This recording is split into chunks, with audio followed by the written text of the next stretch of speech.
Good evening, everyone. Welcome to American Advocates. This will be episode 147, I believe. 100. I got to do a better job of keeping track of that, but it's somewhere around there. 146, 147, coming to you live on July 25th, 2026. July's already almost over. It's actually kind of unbelievable how fast the summer's flying by as we approach the midterm election season.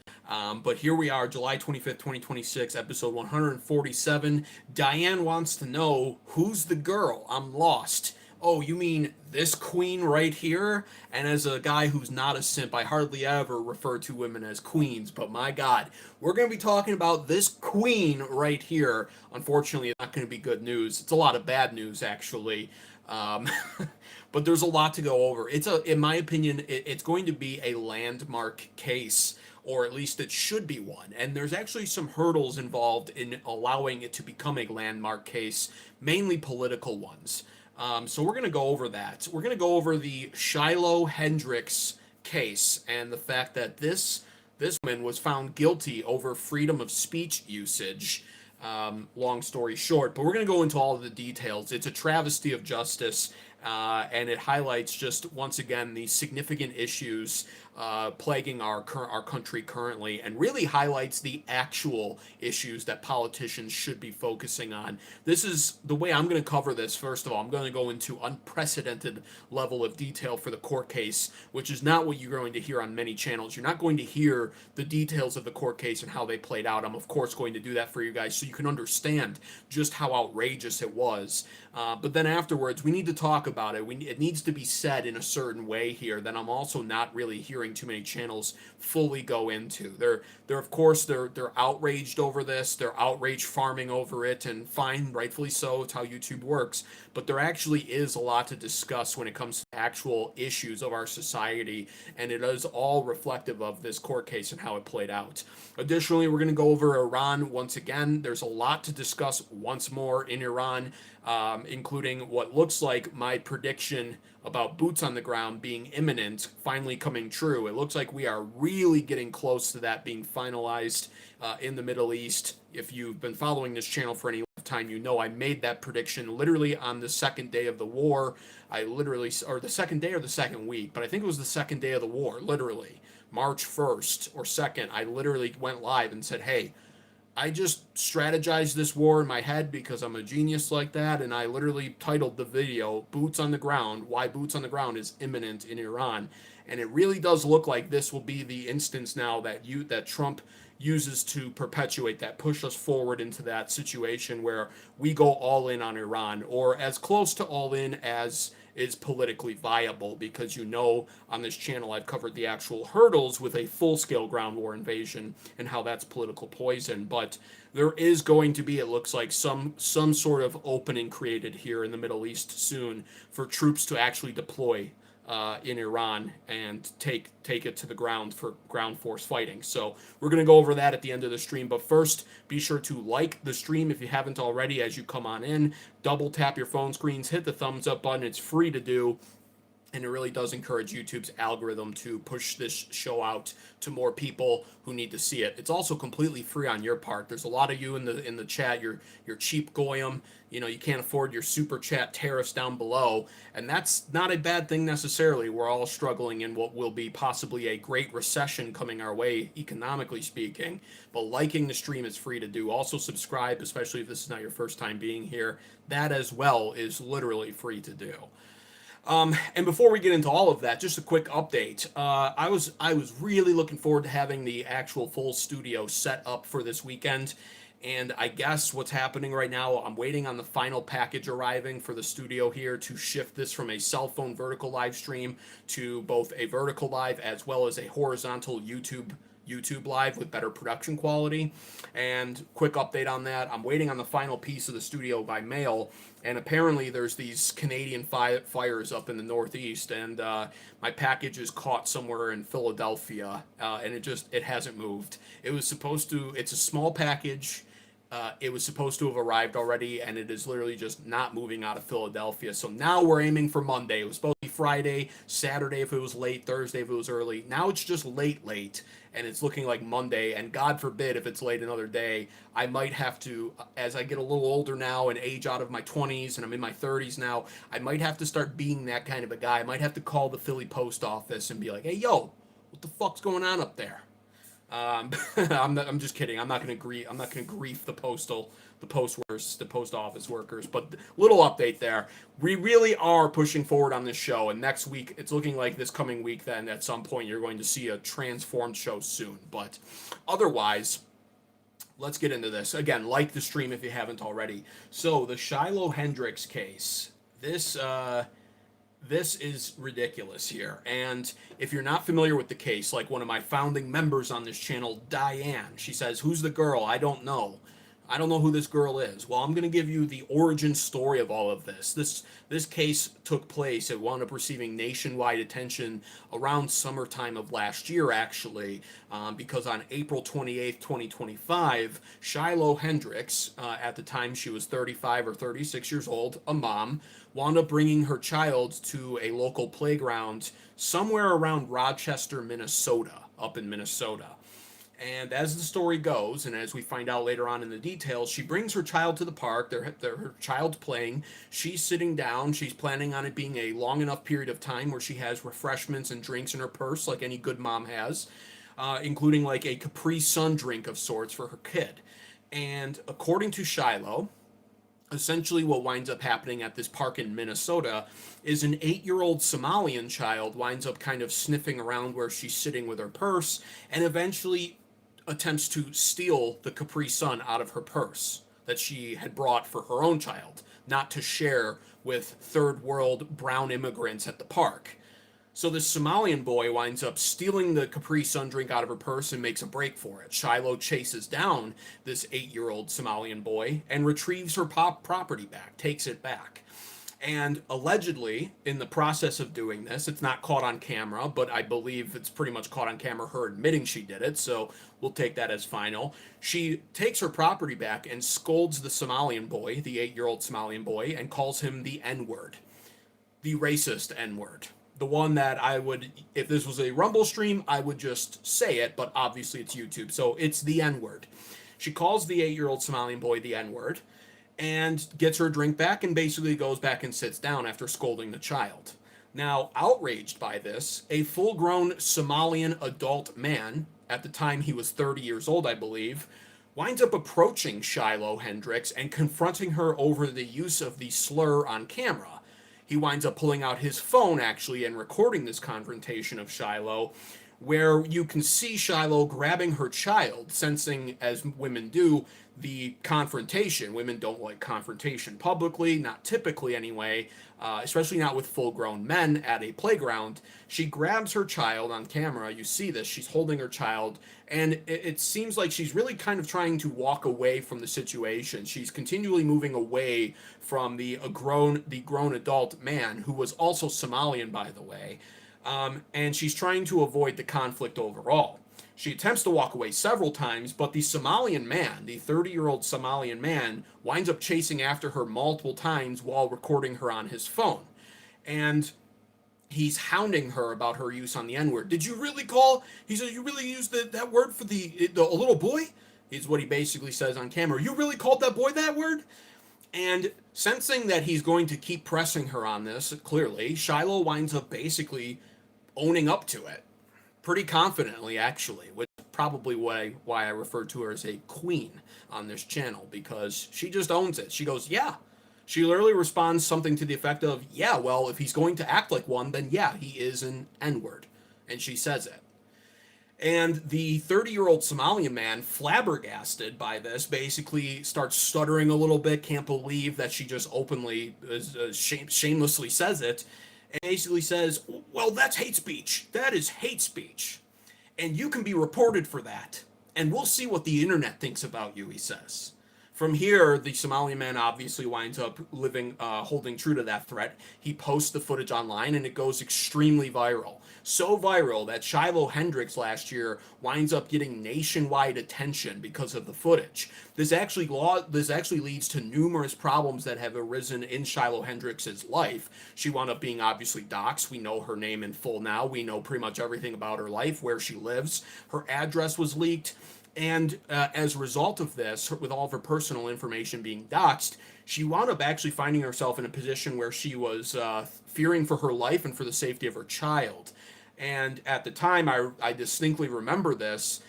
There were several attempts to raise money for Shiloh Hendrix to relocate. And each time, whether it be a GoFundMe or something similar website wise, these FundMe accounts had been taken down and removed, if I remember that correctly, but I'm pretty sure I do. And so she had these GoFundMes removed, but nevertheless had all of her personal information leaked. And ultimately, what winds up happening is she winds up being charged in Rochester, Minnesota, with disorderly conduct. And now the news is, as of 2 or 3 days ago now, this is still a pretty fresh, somewhat new story that I wanted to talk about yesterday, but I couldn't go live yesterday, so we're doing it today. In what was a split jury decision, Shiloh has been found not guilty of disorderly conduct on one count when it came to the 8-year-old Somalian child. Actually, she was not found guilty of that.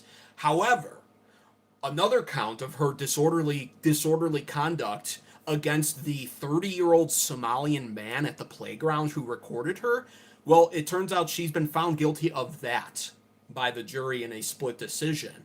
And she was ultimately handed now a sentence that includes 90 days of jail time, as well as a large fine and hundreds of hours of community service. And what's important to note is, thankfully, for this absolute queen, she doesn't actually have to go to jail. It's 90 days of what would have been jail time, but it was a stayed sentence due to obviously the length of the trial, the court process, etc., in addition to the fact that she agreed to pay a large fine and do hundreds of hours of community service in its place.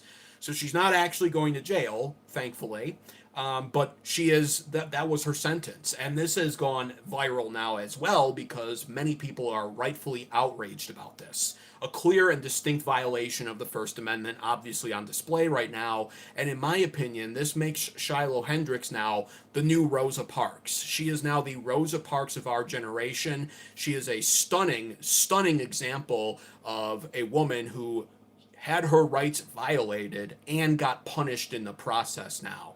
So she is Rosa Parks 2.0. I think that's pretty undeniable, and that's basically what I'll be referring to her as going forward. Shiloh Hendrix, the next Rosa Parks. Very brave, and I am thankful to her that this is happening. Unfortunately, she has to suffer as a result of this, but it is bringing to light another massive issue, and we pray, obviously, that something good can come from this as well. So that's what's happening now, and there are so many problems with the court case in general. So many problems. So many problems with the entire ordeal, by the way, as it would turn out. We have so many details as opposed to last year when all of this was going viral and becoming the sensation that it was. There have been so many details that have emerged. Right off the bat, I want to talk about the Somalian man who recorded her. Incredibly problematic and not being widely reported enough. So we're going to go over this. Now, we now know the name of the Somalian man who recorded her, and if we know Shiloh Hendrix's name, then it's only fair we know the name of the Somalian man, whose name is Sharmaik Omar. And he's the 30-year-old Somalian man who filmed Shiloh Hendrix at the park after he observed this incident of her using a racial slur towards an 8-year-old Somalian child who literally had stolen out of her purse. And here's the first problem right off the bat. Sharmaik Omar was, you would assume he's Somalian, the 8-year-old boy was Somalian who stole the Capri Sun out of Shiloh's purse and tried to run away. You would just assume, oh, it's the father recording and he's outraged that his son got called to the N-word by a white woman. No, actually, he's not the father. He's not the father. He has no relation to the 8-year-old boy whatsoever. He was just at the park. He was a random bystander at the park who chased her down after he heard what she said and filmed her. And the reason why I'm pointing this out will be explained later, because it's really not. You may think, oh well, that's not even that outrageous. You are not the father, says David Cooper. I just saw that on my chat on the computer. That's hilarious. Maury, it's Maury. It's Maury all over again. The DNA test reveals you are not the father. Anyways, hey, good to see you, lifeguard. Thanks for being here. So I'm going to go in more depth why that's actually so critical and pertinent to all of this in a little bit, but just remember that he's not the father, and he was just at the playground of his own volition, recording Shiloh Hendrix eventually and releasing the viral footage. But for now, we're going to move on just a little bit here, and well, actually, you know what? Let's just get into it. Let's get into it. Cucked YouTube won't let me send a message, says Beck Fan. Well, I appreciate that. Thank you for the $2 super chat tariff at Beck Fan. If you're trying to say something in the regular chat, so long as it's not really violating the terms of service, yeah, I can see you says Somalis are not historical black Americans. That's correct. Yes, that's true. They are thieves who happen to have black skin and exploit it to the fullest because it gets them cover and resources. Absolutely true, Beck Fan. That was not hidden in the chat whatsoever, if that's what you're referring to, and it is true. These are not heritage black Americans. These are just imports from Africa, and they come from a pirate nation full of warlords, pirates, and thieving scum. And their average IQ is 65 to 70. They're literally retarded level IQ. They're stupid. They're not successful. They come from a shithole of a nation, and they add no value to our American society. And that is completely true. It's not even up for debate. And thank you for the super chat as well, Beck Fan. We're going to get back on point here. Let's actually get into Sharmaik here. I won't even delay that. Why am I pointing out that he was not the father of the 8-year-old Somalian boy who Shiloh directed a racial slur at, and then he decided to record it out of outrage? And why am I pointing out that he was just at the children's playground of his own volition? Because when it comes to Sharmaik Omar, the 30-year-old Somalian man who recorded Shiloh, it gets way worse with his backstory. He has quite the surprise, quite the criminal past. Oh, I know that's going to be shocking to some of the liberal bleeding hearts. I can't believe a 30-year-old Somalian man who wasn't born here and comes from a third world shithole with no moral values or ethics behind it, that country at all, split up by a bunch of warlords who kill each other constantly and resort literally to raiding ships and stealing from others and killing everyone. I can't believe somebody like that would come to America and quickly develop a criminal past. I don't understand. How is it that must be the exception, surely? And we all know it isn't. We all know it isn't. If already the heritage black Americans have an issue in their community with violent crime, 13% of the population committing over 50% of the violent crimes in America, and they have a heritage stake here, imagine how bad it is with the Somalian scum that come to this country.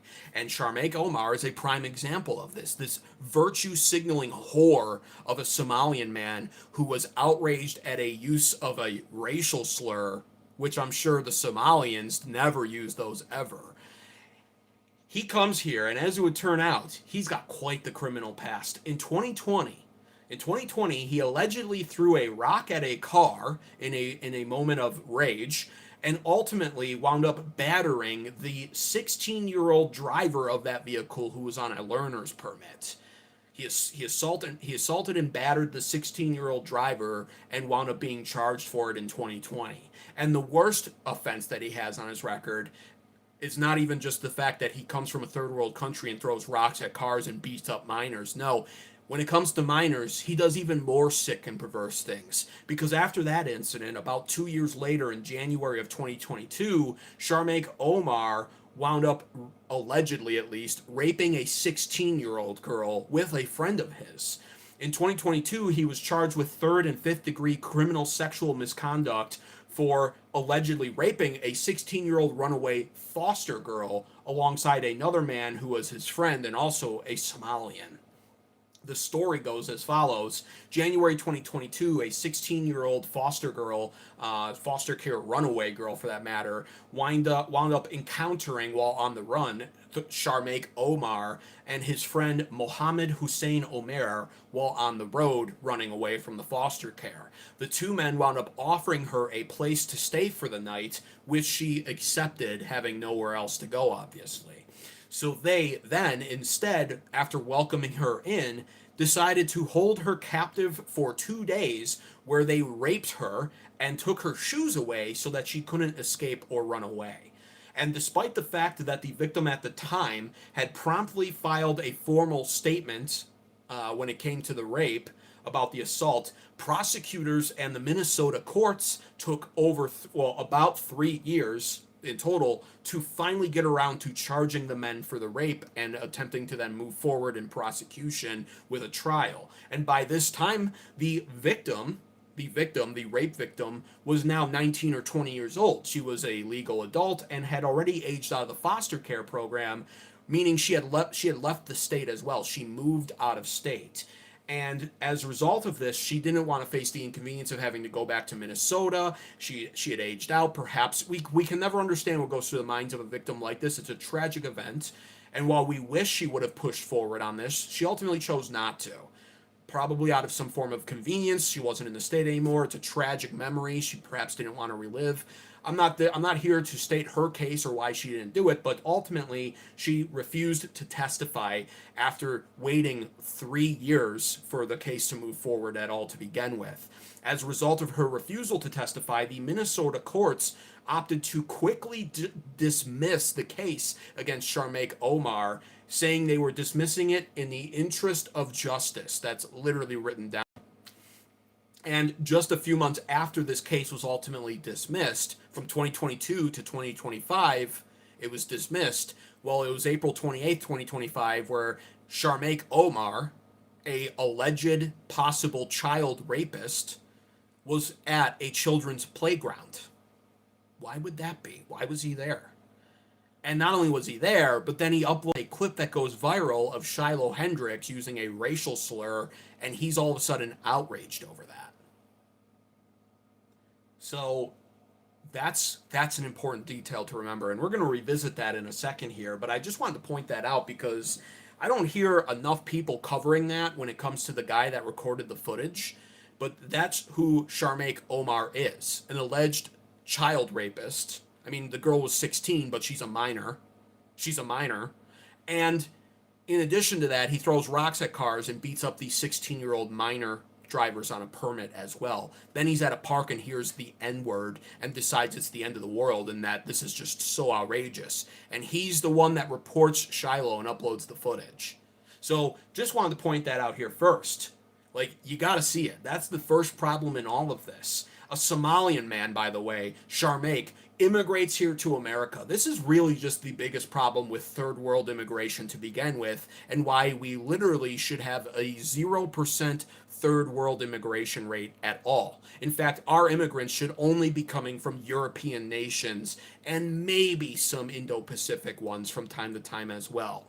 Because a Somalian man, surprise, surprise, immigrates here to America after being born in Somalia. He throws a rock at a car with a 16-year-old girl, or 16-year-old driver in it, assaults the driver. 2 years later, he rapes a 16-year-old girl, allegedly at least, with his friend Mohammed Hussein Omer. Great sounding American name for you. I'm sure, by the way, when they were charged, they were labeled as white men, because that's how the law system now works a lot of times nowadays, by the way.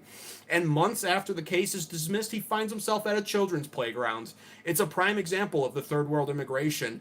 It's literally, as I call it on this channel, a curse from God. The brownification of America is a curse from God. It's a curse from God for us turning our backs on him. That is what this is. And then we get to the court case.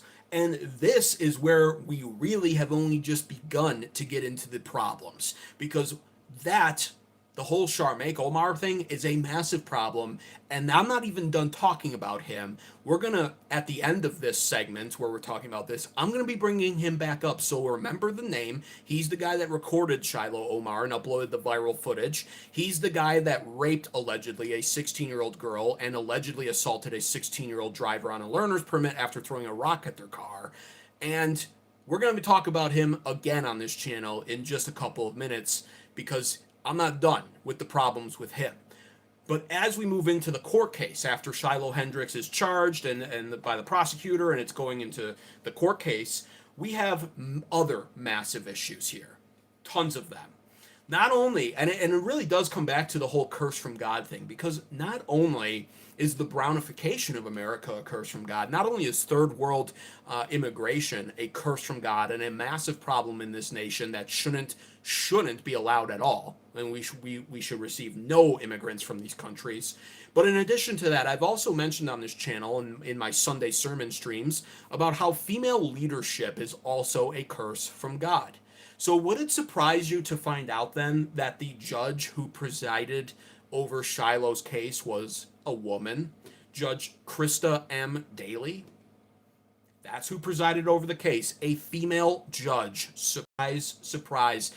I'm going to sound like a broken record if I keep doing this show over the years, but I will say it every single time. Not only should women stay at home and cook and have children, but in addition to that, if they find themselves in the workforce, there needs to be what becomes labeled female appropriate jobs. And those jobs would be knitting or cooking. As in Proverbs it says, selling in the marketplace, the crafts and everything else. Those jobs should not include positions of authority or leadership. Women are inadequate in those positions and inferior to men in them every single time and in every single way. And when it comes to specifically being a judge, a woman's emotions will always override her logic, which will result in cases like this, or like cases where now Amy Coney Barrett is under fire as a Supreme Court justice for being an absolute dumb cunt bitch when it came to birthright citizenship, because she has black children and because she couldn't bear the thought of not allowing pregnant mothers who don't live in America coming here and popping out a child on our soil and then making them a U.S. resident or citizen, I should say, for the rest of their lives. And so these women are a massive problem, and I will say it every single time. Women do not belong in any of these positions. They make for shit-ass judges, shit-ass leaders, and the Bible makes it very clear in Isaiah that it is a curse from God to have female leadership ruling over a nation.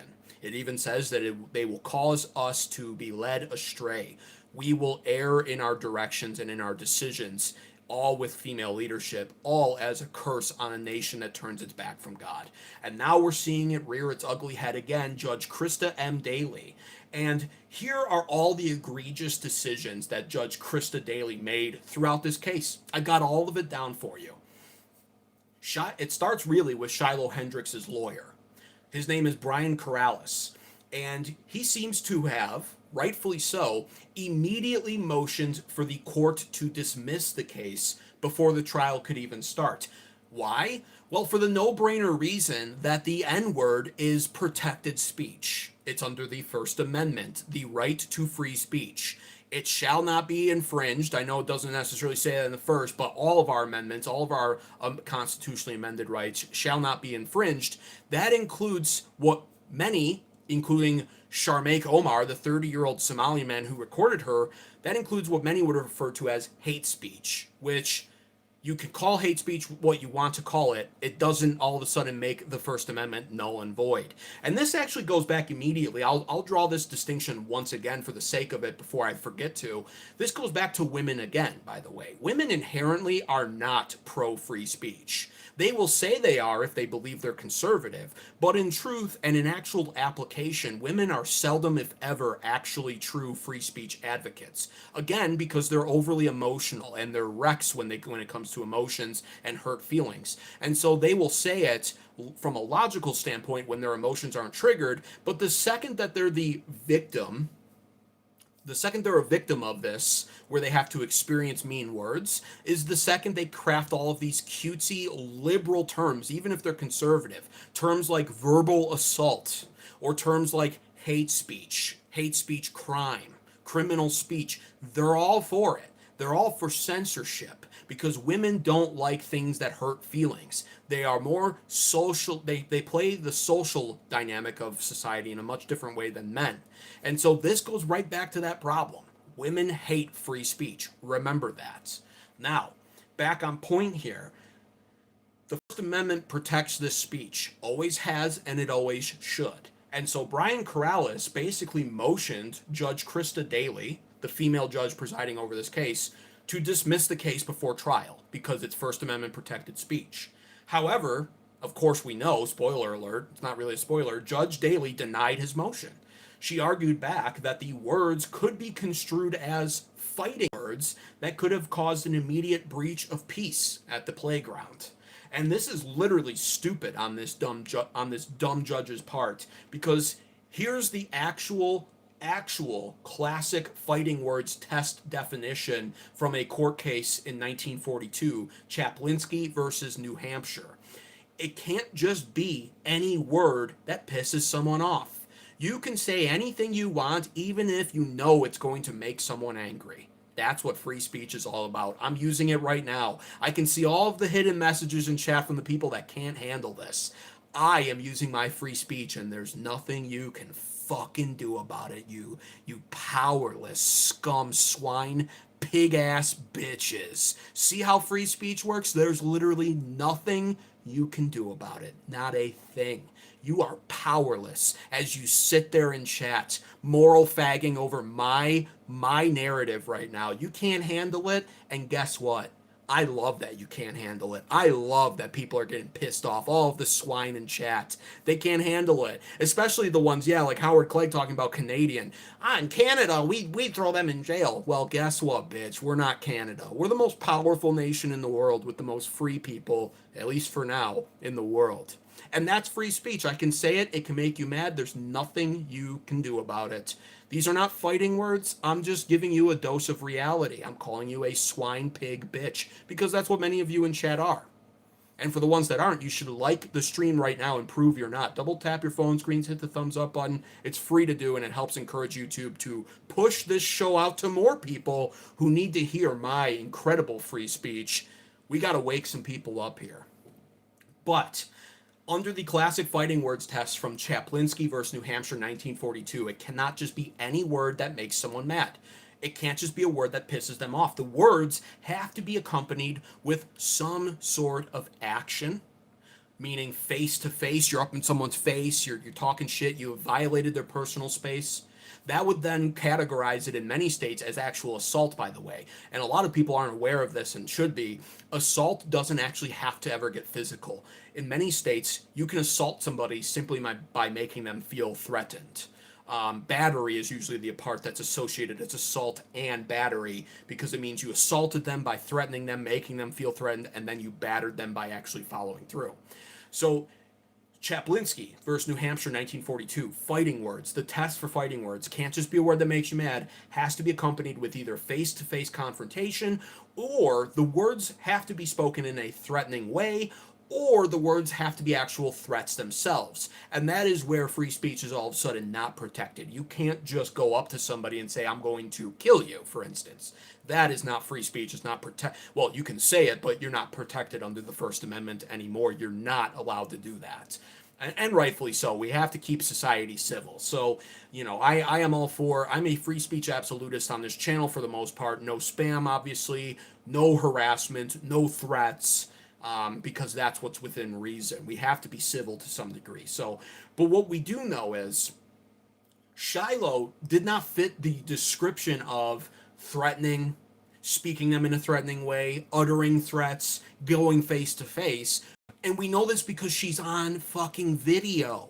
And I've seen the video. By now, most people have. She has her child in her arm. And she's trying to leave, actually. She's trying to walk away. It's actually Sharmaik Omar, the 30-year-old Somalian with a violent criminal past, allegedly, who's hounding her and perpetually chasing after her while recording her. He's borderline harassing her and calling her out and confronting her and she's actually walking diagonally away, kind of answering him, but kind of trying to get out of there. So she doesn't fit that at all. She wasn't instigating, she wasn't threatening, and there were no actions followed by it. The video is cut and dry. It is clear as day that she does not fit the Chaplinsky versus New Hampshire 1942 test for fighting words, and therefore her speech was protected under the First Amendment, and the case should have been dismissed. But nevertheless, this dumb cunt judge, Krista Daly, thank you, women. You've just come to save the day as always, you stupid bimbo bitches. She makes this stupid decision instead and says, well, it could have been fighting and blah, blah, could have caused an escalation, which is literally not how it works. And she forces the case to go to trial instead. And this is where the next issue then comes up. Jury selection. Minnesota has a lot of Somalians living in it now. It is quickly becoming colonized by third world brown scum like Somalians. Quickly becoming colonized. And while we don't, I couldn't find it, and in most cases you never will find what the jury members look like. They have to be protected, obviously. I'm willing to put out a hypothesis here that some of those jury members, at least, were not white. And what we know, and what we know for sure, is Shiloh's lawyer seemed very concerned at the jury pool when he was looking at it. And reportedly, Shiloh's lawyer, Brian, what's his name? Brian Corrales. Brian Corrales, Shiloh's lawyer, sees this jury pool.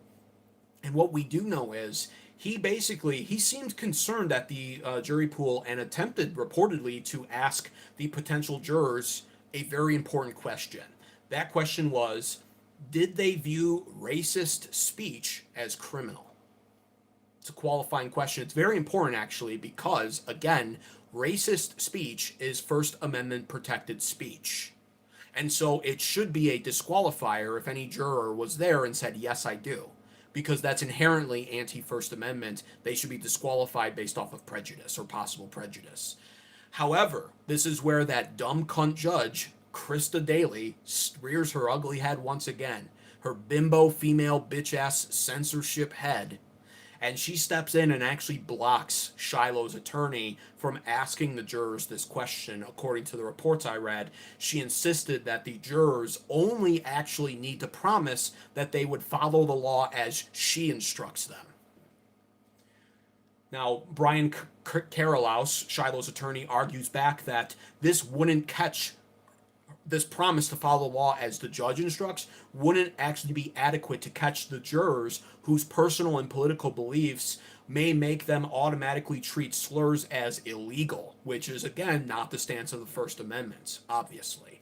But regardless of what the Chaplinsky fighting words test actually requires, which I just explained to you, the Chaplinsky fighting words test is what should have been the foundational basis for this case to presume on, the trial to hinge off of, the jurors to make their decision based off of. The judge didn't care.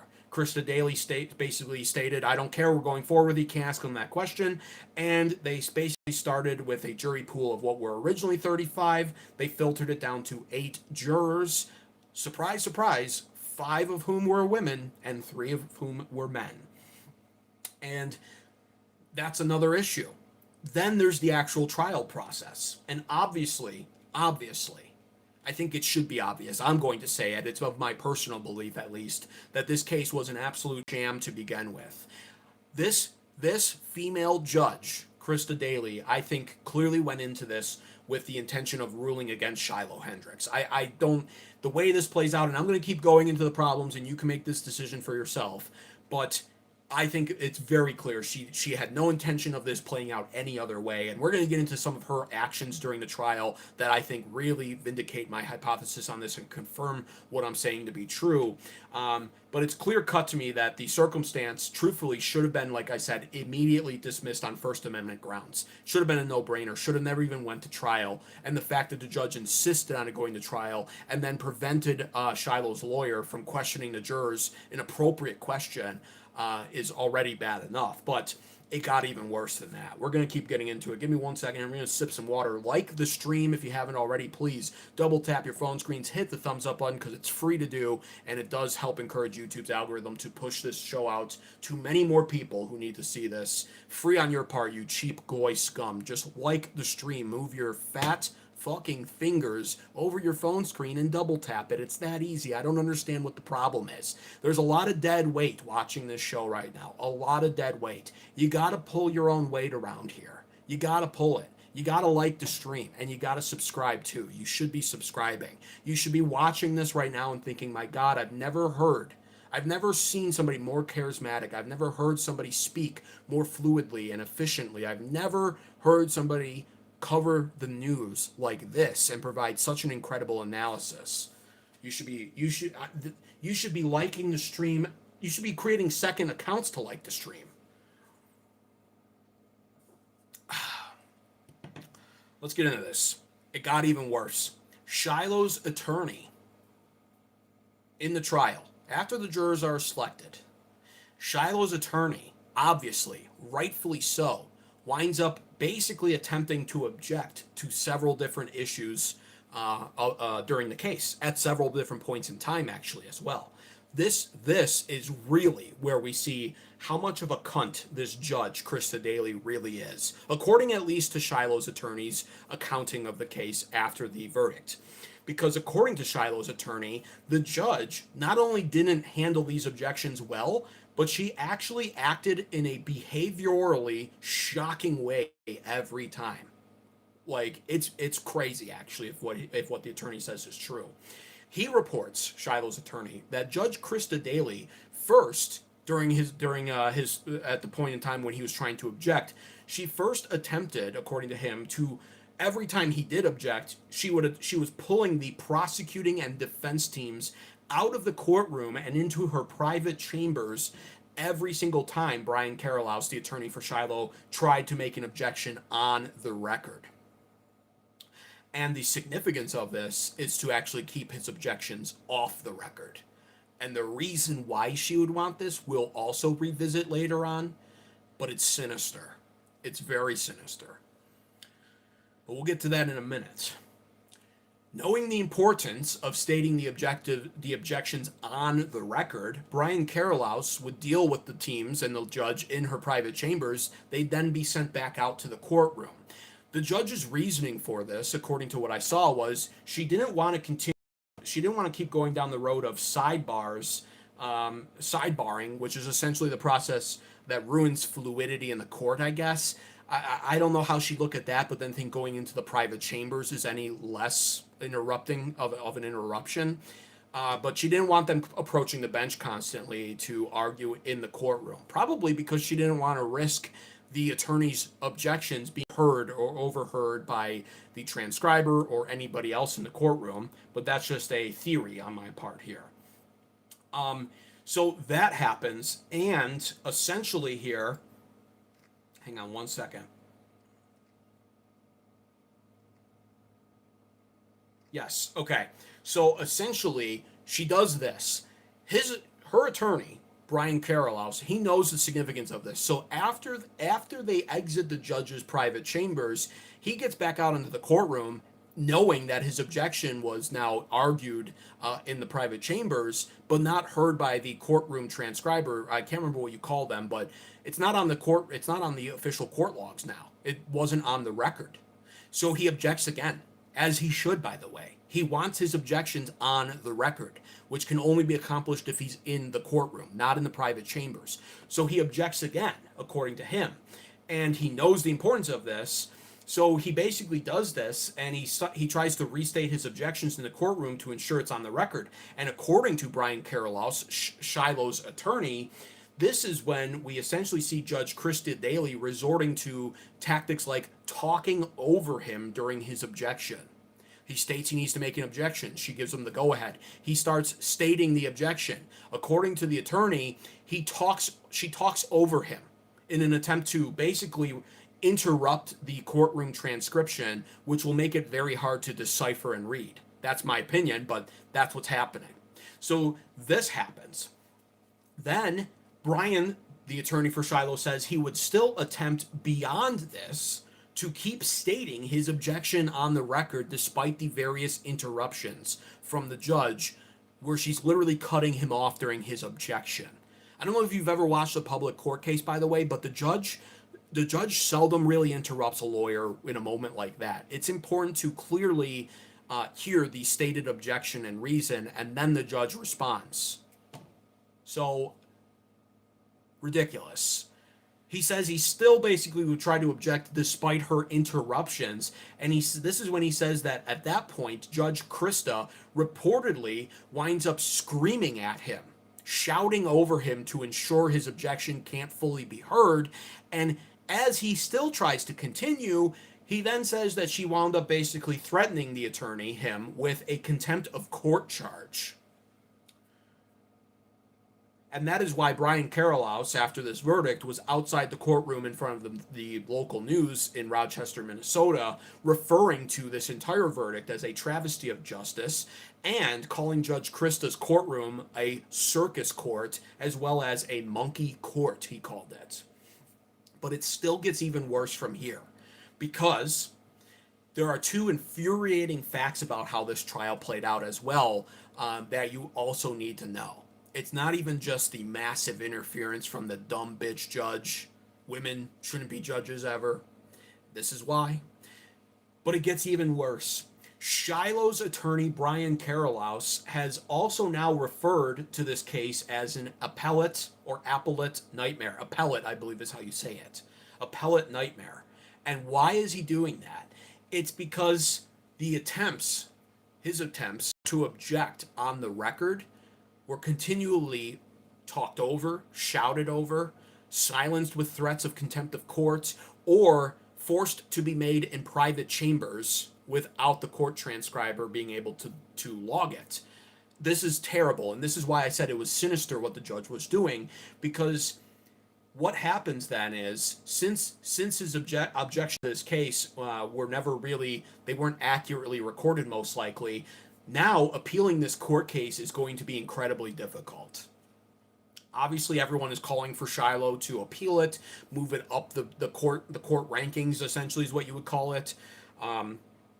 You eventually, I think you take it to a appeals court, then there would be a state Supreme Court, and if that fails, you could go even higher than that, I think, until you land in the Supreme Court of the United States, which is kind of where I hope this case goes. We'll see what happens there, but appealing this court case is going to be difficult because with an incomplete or interrupted, or in some way, sadly, probably, a non-existent transcript of the trial to refer to when it comes to Shiloh's attorney's objections on record, there's not going to be anything for higher level courts to refer to transcript wise when it comes to the appeals.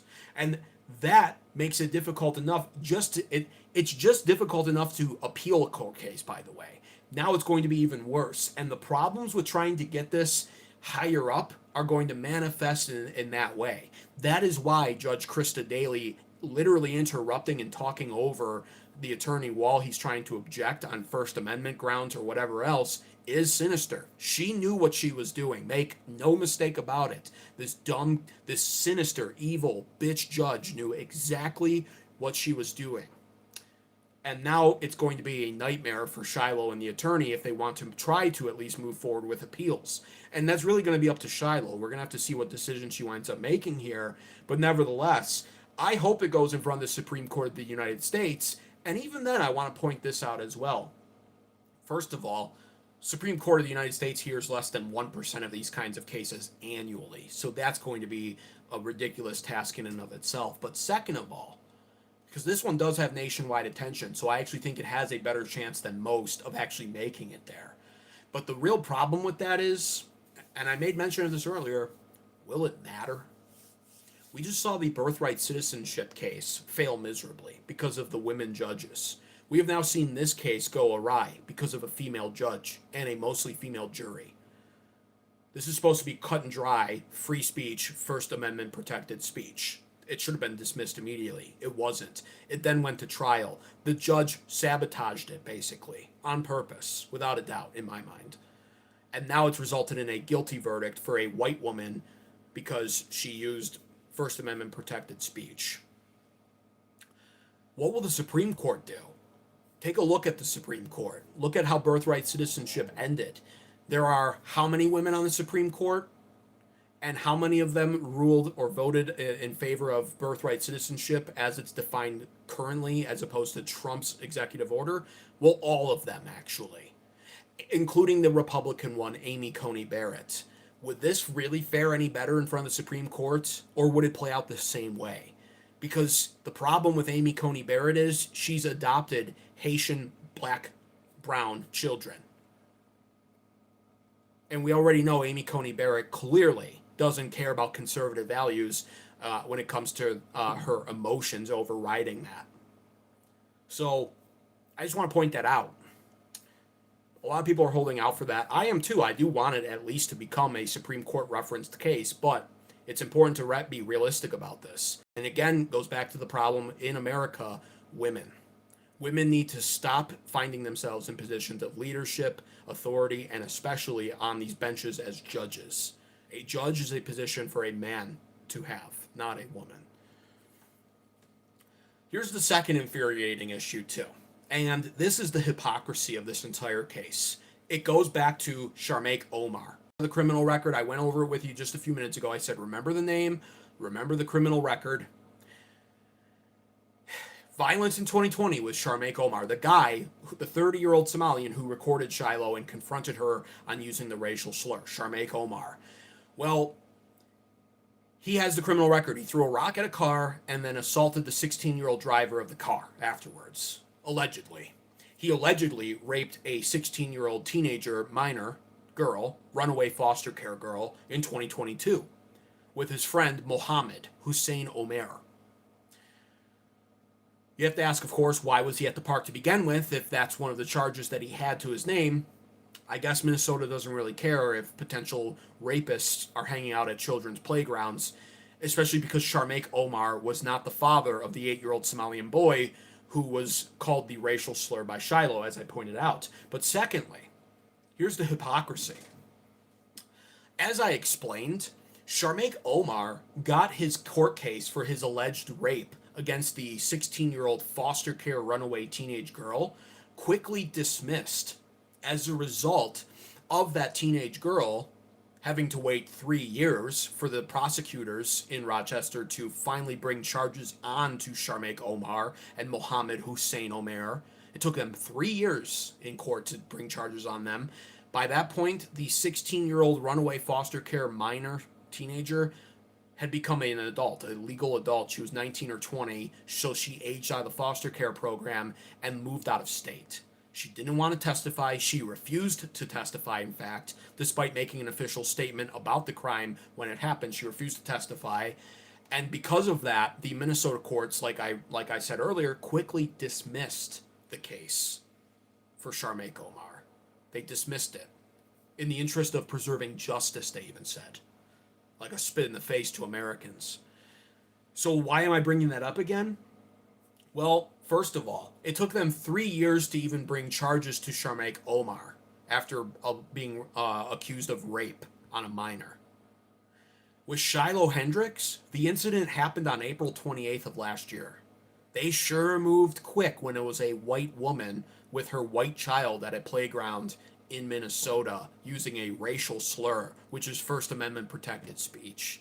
Wow, they moved fast on that one, didn't they? A lot faster anyway. All court cases should be moving faster, even faster than what this one did, but a third of the time it only took them. Real urgency there. You can see where their priorities are. Rape a 16-year-old, they'll drag their feet. Call a brown thief, an 8-year-old brown third world thief, a racial slur, and man, you are facing charges within a year and going before a trial. Interesting. That's first of all. That's hypocritical enough, but it gets even more hypocritical. Because like I said, Sharmaik's rape case was quickly dismissed by the case as a result of the victim refusing to testify. Well, with Sharmaik Omar, the alleged child minor rapist, he didn't show up either. He didn't show up to this. And Shiloh Hendrix was found not guilty in disorderly conduct against the 8-year-old Somalian boy, who she allegedly referred to as the N-word. But she actually was found guilty against Sharmaik Omar for disorderly conduct and using fighting words. And Sharmaik Omar, the child rapist who had his case dismissed because the victim wouldn't testify, he himself didn't show up to testify. So he gets his case dismissed for rape. Then he doesn't testify, and she doesn't get the case dismissed. Find her guilty on his behalf, despite him not even being in the courtroom. And that's really what I want to point out there. That should infuriate you.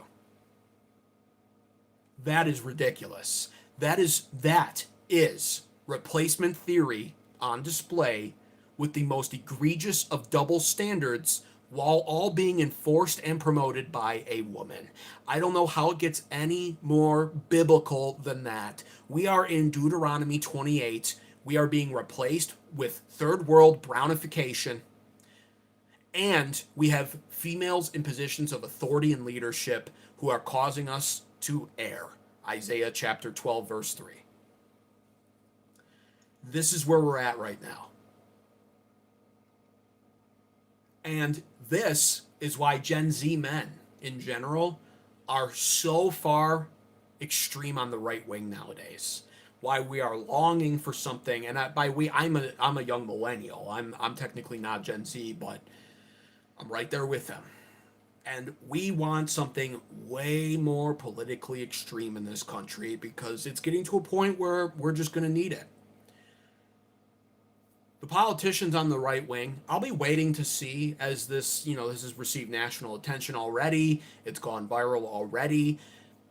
But how much are you willing to bet that most politicians won't mention this? They won't want to touch it. Republican ones especially. Now, the liberal ones will, but it'll be to demonize white people as they always do, since they despise white people. Liberals, of course, what? They hate America. They hate white people. They're racist, and they want to brownify America and replace you if you're white. So they'll mention this, but they'll use it as a weapon to encourage more of this, right? Liberals promote censorship, etc. This is like perfect for them. This is a liberal bleeding heart's wet dream right now. But for Republicans, well, this should be a travesty of justice to them, so much so that they should be speaking about this, right? I would expect this to be talked about. It would be wonderful if President Donald Trump would bring it up, but he won't. We're too close to the midterms. He can't be seen endorsing somebody who used hate speech. Hate speech. Oh, my heart. Hate speech. It's so deadly. Hate speech is so deadly. Oh. Yeah, he can't be seen doing that. And all of the other politicians that are Republican, as I've explained in the past, well, they seldom ever even talk about white people. They're too interested in appealing to minorities. So I doubt any of them will want to talk about this case at all either. And so this beautiful white queen of a woman basically now has to just endure through all of this. She might be able to appeal it, but I just explained why that's going to be a problem too. Because the female judge made sure to sabotage the transcript and the record on purpose. A white woman judge. And this is one of the biggest problems. You see, the Republican Party, hang on.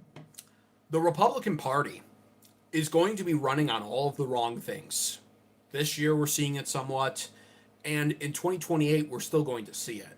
You may get a J.D. Vance. You may get a J.D. Vance who is becoming a little bit more comfortable taking the plunge off the deep end.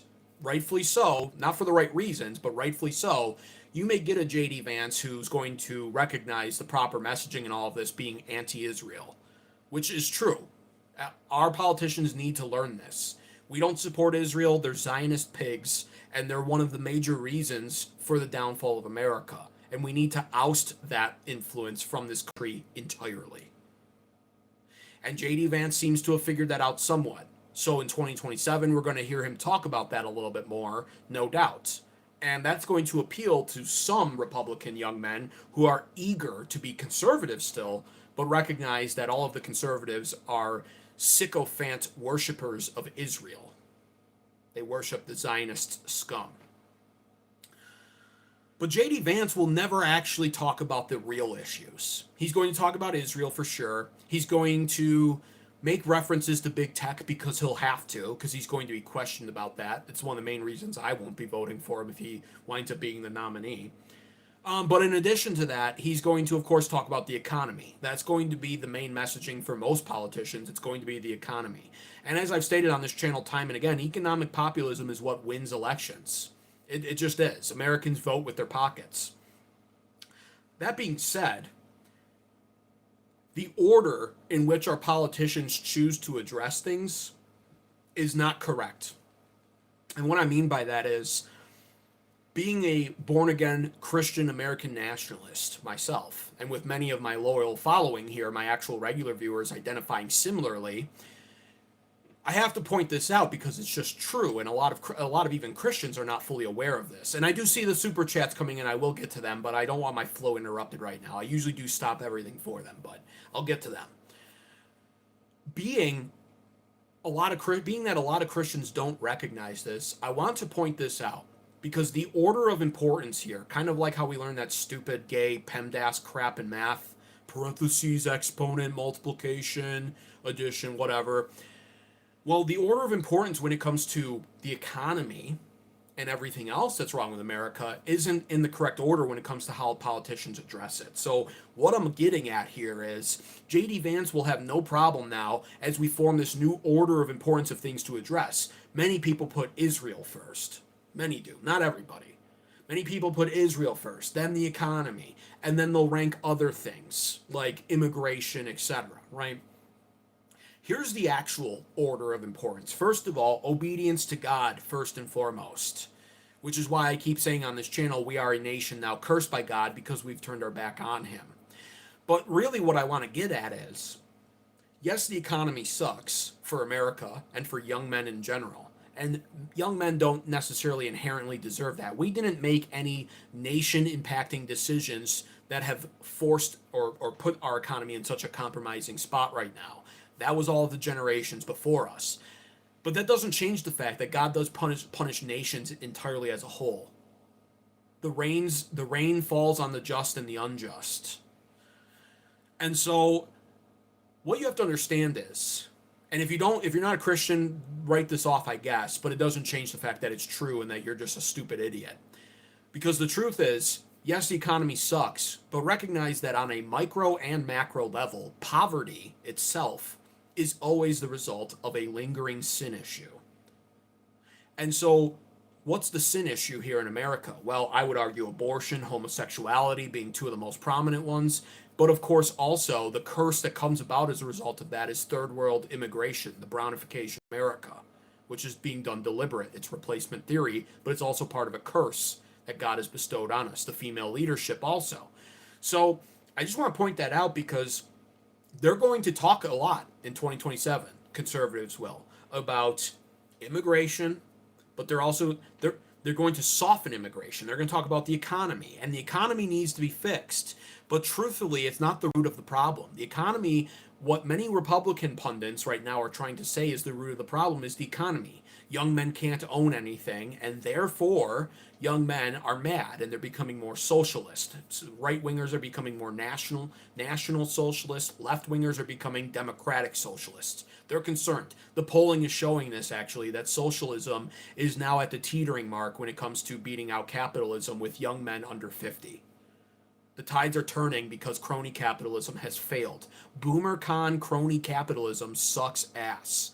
And I am a free market capitalist, but I am not a boomer-con crony capitalist. And it does deserve to fail because it's been set up to be corrupt. But they're going to argue, well, we just need to make sure that young men's lives are better. And that starts with the economy. But it doesn't. Because poverty is a sin issue. It starts with the sin issues. And those, in political terms, are domestic issues, social issues. So we actually must address the social issues in this country, like abortion, like homosexuality, sodomy, really is what it's called. We must address the social issues like mass open borders immigration and H-1B visas and big tech AI replacing people and crony capitalism for that matter and price gouging and all this other bullshit, the actual oligarchy that we're seeing rise up here in America, the greed. All of that actually is what must be addressed. The social dynamics between men and women, between the races that we've pretended for so long to try to refuse to admit exist, but clearly do exist and are actually very, very problematic in this country. All of that actually has to be addressed. That's the core issue. And when you fix all of that, by the way, is when you actually get a better economy. When you stop aborting 1.5 billion fucking children like women have done since Roe v. Wade, which far outbeats the entire amount of humanity that men have killed since the entire dawn of existence, by the way. When you actually stop that from happening, well, go figure, populations increase. And when populations increase, GDP rises. When you stop allowing sodomy, you then have normal and natural marriages. And when you have that, then you have children. And when you have no abortions, the children live. And when the children live, they grow up. And when they're raised well under Christian principles, they become upstanding citizens. Not always, of course, never always, but more often than what we're dealing with now. And when we have that, we start to fix society. And when society heals, the economy naturally gets better because people are better. That's first of all.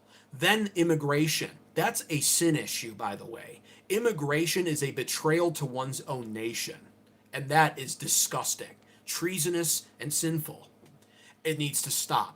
And when that stops, then we'll really see the economy do better. When Americans can actually get a hold of the jobs that are being given away to these shit-eating Indians who come here on their H-1B visas, or when Americans can actually occupy apartments and houses that were meant for them as opposed to third world Mexicans running across the border wall, plopping out children on their birthright citizenship, then we actually see the economy start to get better. Those are the actual problems. When we start dealing with crony capitalism and corporate greed and figure out an actual good way to preserve that, I want to preserve it at least, but we actually get to move forward then with something that is actually beneficial to the average everyday American who literally is being told the stock market is doing well, so we're in a golden age, when most Americans aren't profiting enough off the stock market, if at all, to make a living off of. And with the job wage growth over the last several decades, can't actually make a livable wage based off of inflation and rising prices. But all of that has to be addressed. It's not just, oh, the economy's bad. No, it's much deeper than that. And poverty is always a result of sin. Always. If you're poor, it's because God hates you. I don't care how callous that sounds. It's true. And God right now hates this nation and he has cursed it. And if you individually are poor, you have a problem. This is not a prosperity gospel preaching, by the way. I'm not saying God intends for everybody to be millionaires. You just need to, in Jesus' name, you just need to claim it. I'm not saying that. But I'm just reminding everybody that that is biblical. So that's what we need to address. And cases like this remind us of that. Because now we are in a two-tier justice system, enduring white replacement, which is what's happening, under female leadership, while our lands have been invaded. And think about it like this. A foreign invader recorded a white woman who was at the park with her child, who had just endured a situation where an 8-year-old brown immigrant, or son of an immigrant, stole from a native white woman. She chases him down to get her property back, and under First Amendment protected speech, uses a racial slur. She's told on by the immigrant foreign invader, who's already possibly, almost certainly, seemingly a rapist and violent offender, assaulting a minor in both cases, truthfully. And he doesn't show up to the court case. His case gets dismissed for rape, and her case winds up going to a verdict, split decision, where she ultimately would have potentially faced 90 days in jail if her sentence hadn't been stayed in favor of a large fine, which she'll have to pay, and community service hours. And the best part about this is, we all know, and here's two alternative circumstances for you. We all know that if a black person, let's say a heritage American black person, who on this channel we do recognize has every bit of a right to live here in America, Their ancestors were likely here under slave laws as slaves. Therefore, they do deserve the right to be here. This is not some white nationalist channel. I am a Christian nationalist and an American nationalist.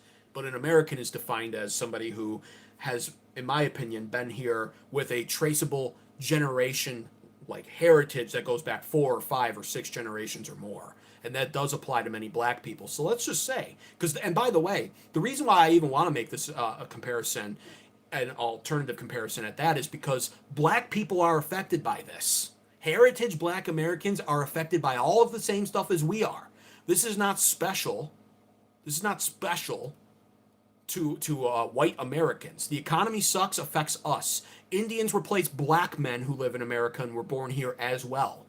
So all of the sin issues I'm talking about here affect them too. And we are in this together. But in this case, let me say this. If a heritage American black guy was at the park, or black woman was at the park with her child, and a Somalian, scum-eating Somalian 65 IQ, light bulb-headed, brown immigrant, son of an immigrant, 8-year-old, came up and stole from a black woman's purse, well, I can first of all almost guarantee you in stereotypical fashion, there would have been much bigger of a scene caused. That's first of all. You know, this nice, soft-spoken white lady, you know, she wasn't hooting and hollering at the top of her lungs and throwing stuff or jumping up and down. But she did use a racial slur. A racial slur that a lot of black people themselves use, very comfortably so, might I add. And so if the black woman, let's say in this alternative circumstance, had used the same word to describe the Somalian child, thief, do you think it would have been a court case? I don't think it would have. And beyond that, let's say it was reversed, and let's say it was uncharacteristically so, an 8-year-old white boy who stole from a Somalian woman's purse. And the Somalian woman did exactly what Shiloh does. Instead of saying the N-word, though, she refers to the white boy as, you know, a cracker or something. Well, in that instance, do you think this would have gotten nationwide attention, gone viral, that the Somalian woman would have been charged, let alone gone to a court case that went to trial where she was found guilty? No, not at all. Because it's a total double standard. And this is one of the social issues plaguing our country, and it needs to be openly discussed by politicians. Our right-wing conservative politicians need to get comfortable real quick talking about these kind of issues, because I'll tell you right now, as an American, in the future, I will be waiting and looking for a politician who talks openly about Zionist influence and issues, and talks openly about the foreign wars and the obvious Jewish usury in this country from those Zionist whore pigs. And I'll also be looking for a politician who talks openly about white people in America. And until that day comes where I see a politician of that caliber, I won't be towing any Republican Party line. I'll let this country descend into madness. I'll let it fall away under Democrat rule. Because the Republicans are either going to yield to the people, the future, especially people, or we're going to have chaos. And that's where we're at on that. And that's what I wanted to talk about with Shiloh. We're now going to move on in a second here to the Iran war update.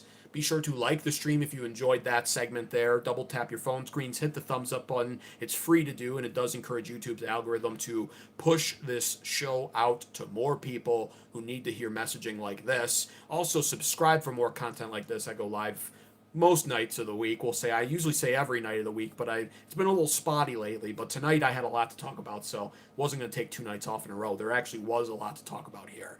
So I'm going to take a look at a few super chats. We're going to get into the Iran war update next, and I'm going to go very in depth on this. It's not going to be just about Iran, but I'm going to point out something as well that I want to make people aware of when it comes to boots on the ground and what that actually means for Americans potentially. So that's on the horizon here. Again, like the stream and subscribe. Let's see here. I know I missed some super chats. Let me usually I do stop everything for the super chat tariffs, but I didn't want the flow state interrupted. I also see I've received some gifts there, so thank you to the gift givers as well. Appreciate that. Now BeckFan77 with a $2 super chat tariff says a good case to base Citizen Vigilante 2 on. Perhaps, yeah. But that's just fanfic writing at that point. That's just like so people can LARP about it. I don't disagree with you, but I'm not here to really LARP about it either. Hey, the weights experience, good to see you in chat. I'm glad to see we have some moderators in here. We got lifeguard, we got weights experience. Lifeguard saying a lot of really low IQs in chat. Yeah, it happens. Diane says I hear an appeal coming.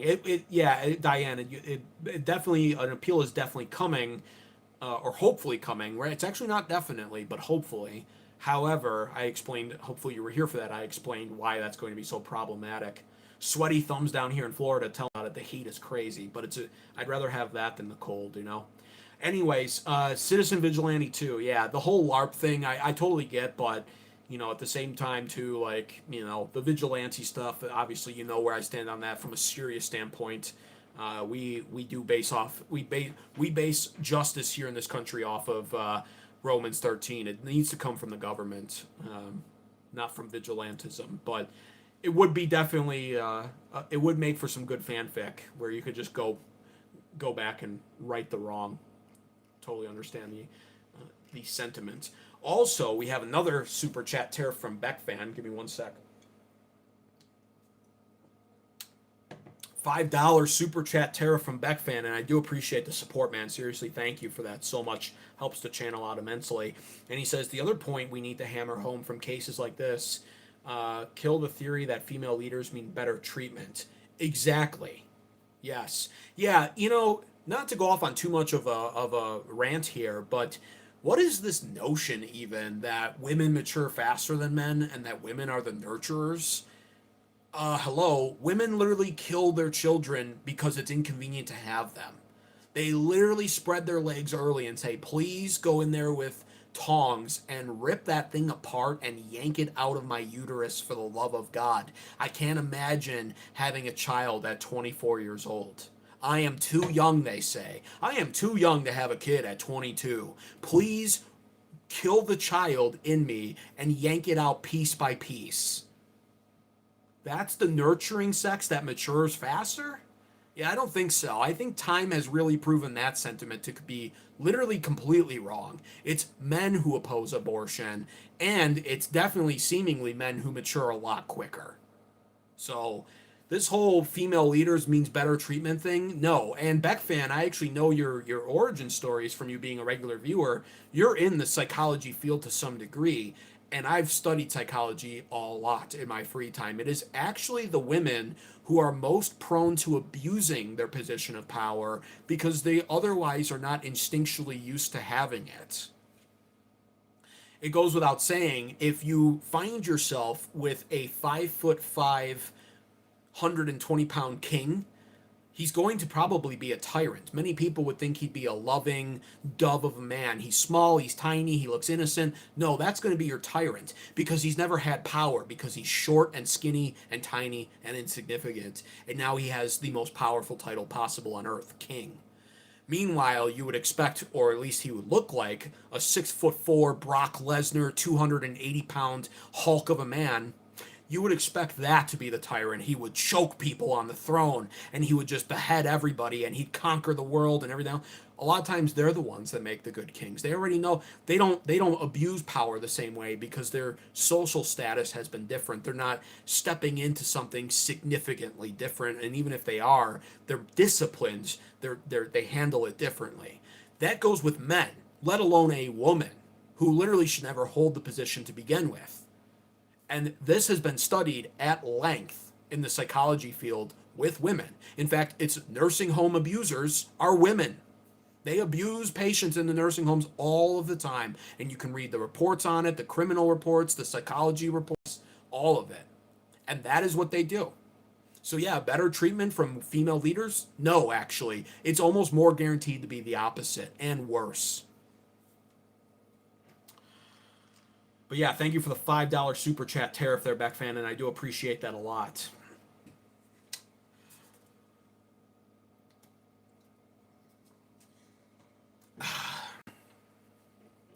All right. That's going to wrap it up for Shiloh. Let's get into the Iran war update here, as we now cover just a disaster.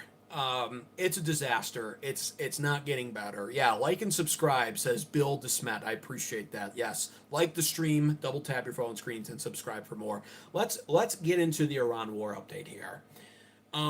Boots on the ground is now, it seems, imminent. And I predicted this, like I said, pretty much the first week of this war. I believe I predicted it on the second day, actually. I war gamed this in my strategically superior mind. And if you've been following me on this channel for any length of time, you know that my live streams at this point read as a catalog of excellence. I have predicted so much right about this war, and I always joke that the boots on the ground prediction on my part has been pretty much the only thing I've really seriously gotten wrong.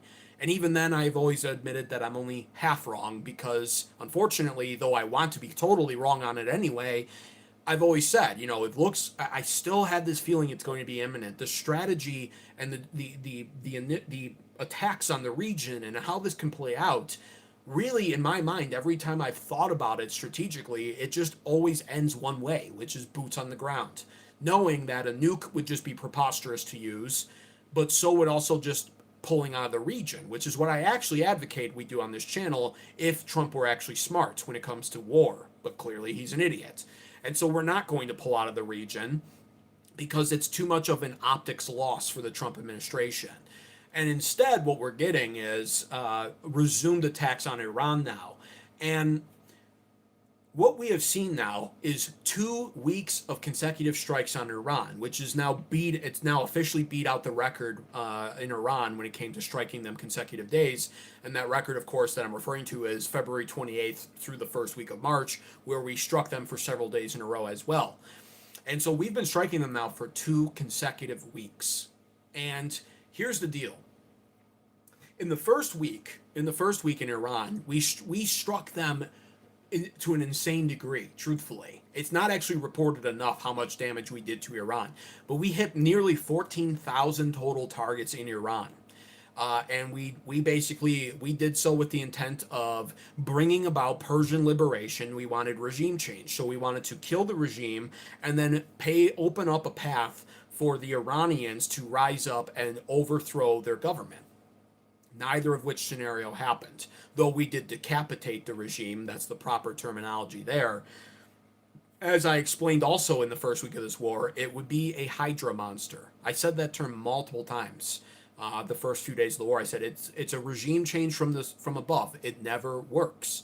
Regime change must come up from the ground up, as the late great Charlie Kirk, who I didn't agree with on much, as he used to say, accurately so though. He used to say it has to be ground up, organic basically. It must come from the people. Coming from the top down means air, coming from a position of power. We're more powerful than Iran. We force a regime change. Never works. We tried it once, didn't work, not for long at least. We've tried it in other Middle East countries, much less powerful and more insignificant than Iran. It also didn't work. You can't just bomb a regime to death and then expect a new regime to rise up and be more friendly and amicable. Never works, never will, and didn't work this time.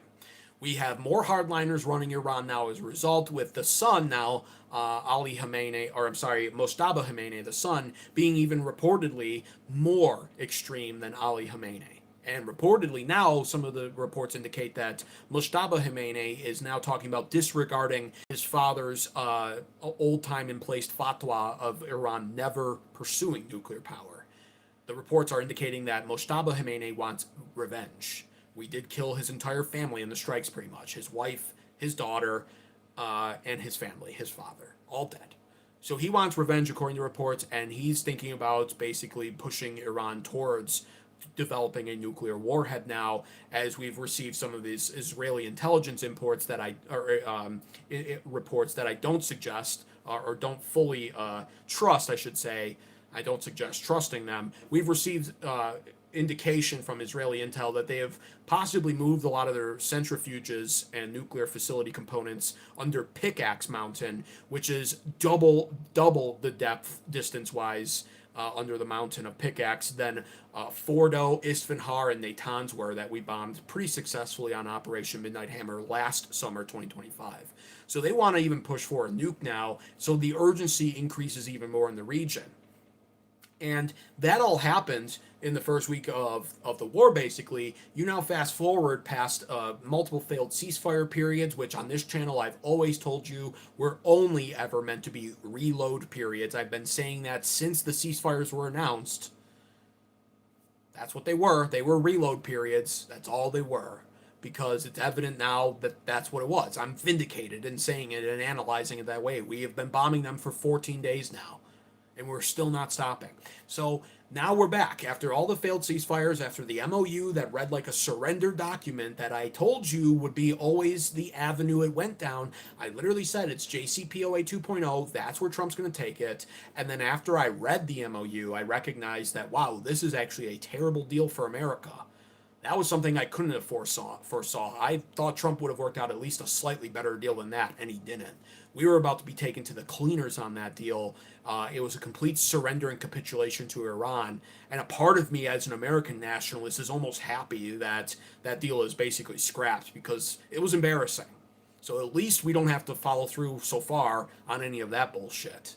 Giving Iran $300 billion for real estate rebuilding and reparations, and allowing them to control the strait and charge a toll for it, which will probably, as I've predicted, happen no matter what we do anyway. But even just signing on to that in writing an agreement is humiliating for America. So unfreezing their assets, of course, which technically we probably should do, but either way, it was bad. And that fell through, and now we're just bombing them. And this time around, here's the actual difference, too. We have bombed them now for 2 weeks straight, but way less. We've bombed them now just over 1,000. We've hit over 1,000 different total targets, as opposed to the first week of March, where we wound up concluding with 14,000 almost targets hit in Iran. Complete devastation, truthfully. When Trump said total annihilation, he was mostly wrong, but not entirely. We blew up a lot of shit, and we killed a lot of people in the first week. This time around, it's been a much slower rollout. And there's multiple reasons for that. First of all, on this channel as well, for many, many months, unlike most other channels, I think ahead. I strategize. Most other channels just react. It's why you should like the stream and subscribe. If you want to be months ahead of the actual narrative and the actual plan, you should be subscribed here, because none of this would be surprising to you if you've been watching me since the start of this war. And one of the things I mentioned many weeks ago, many months ago, was not just the fact that the oil supply was running out. I was talking about that before most channels, by the way.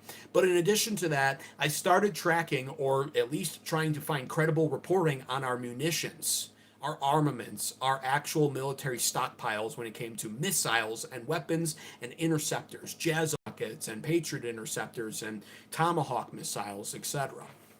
And I was warning at the time, those are running low, and they take years to make and cost a fortune. Well, that was just reported on a week ago. Again, I'm ahead by about two and a half months on this channel. Now they're starting to report on that. This is running a little low here. It could be very dangerous to our national security. You don't say. Especially because, as I've covered on this channel before, many of those missiles require rare earth magnets that we need rare earth minerals to produce, that are processed 94% of which in China, who's allied with Iran. And I won't go off on a tangent on that because I could, and it infuriates me every time I do because of how mind-numbingly stupid this Trump administration has been with Iran. But nevertheless, this is where we're at now, and that's one of the main reasons, in my opinion, why it's been 14 days now, but only 1,000 targets, over 1,000 targets slightly, as opposed to less than 14 days in February and March, but 14,000 targets.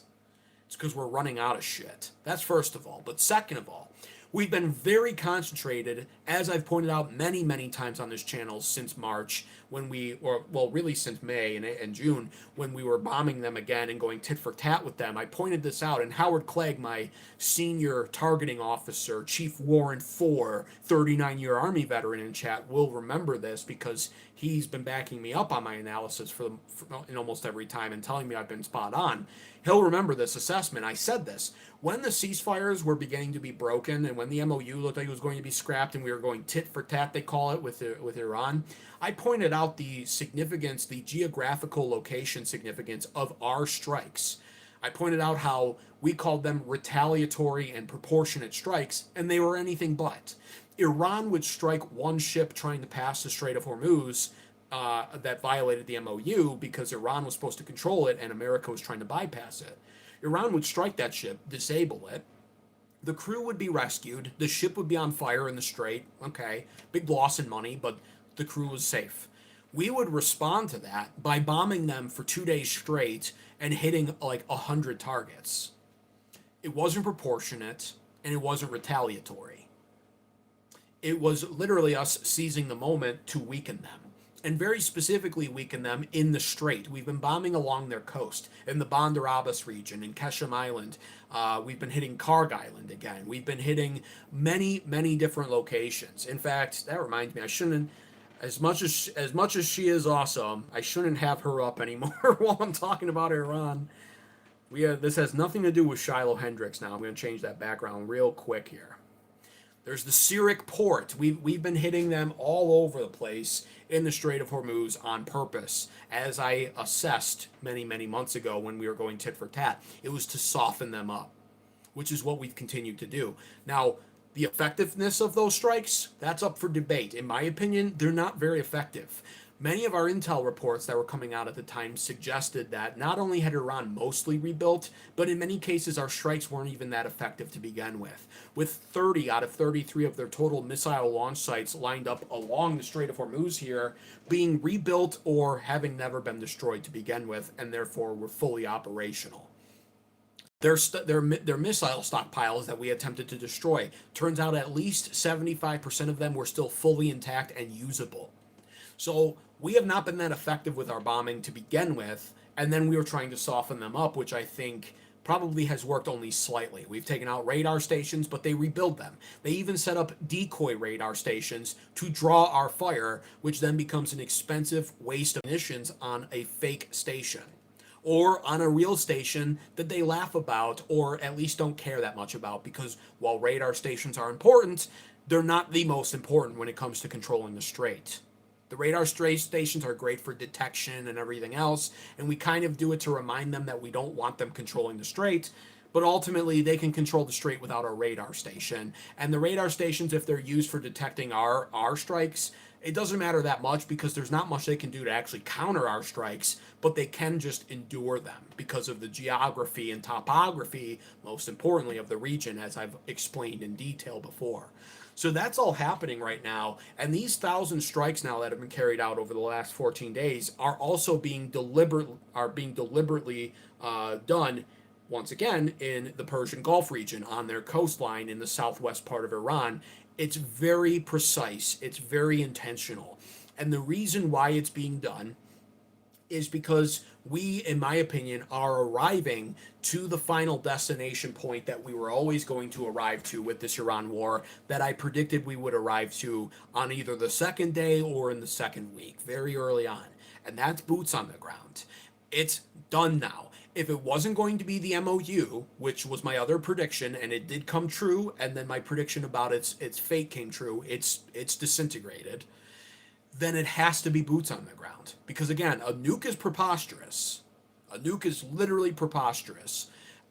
Walking away now would be the best answer on paper, because they'll control the Strait of Hormuz, and that's a strategic loss for America and an obvious one, but then that's all they get. There's no document anymore binding us to $300 billion in real estate reparations. There's no piece of paper anymore binding us to tens of billions of dollars of unfrozen assets.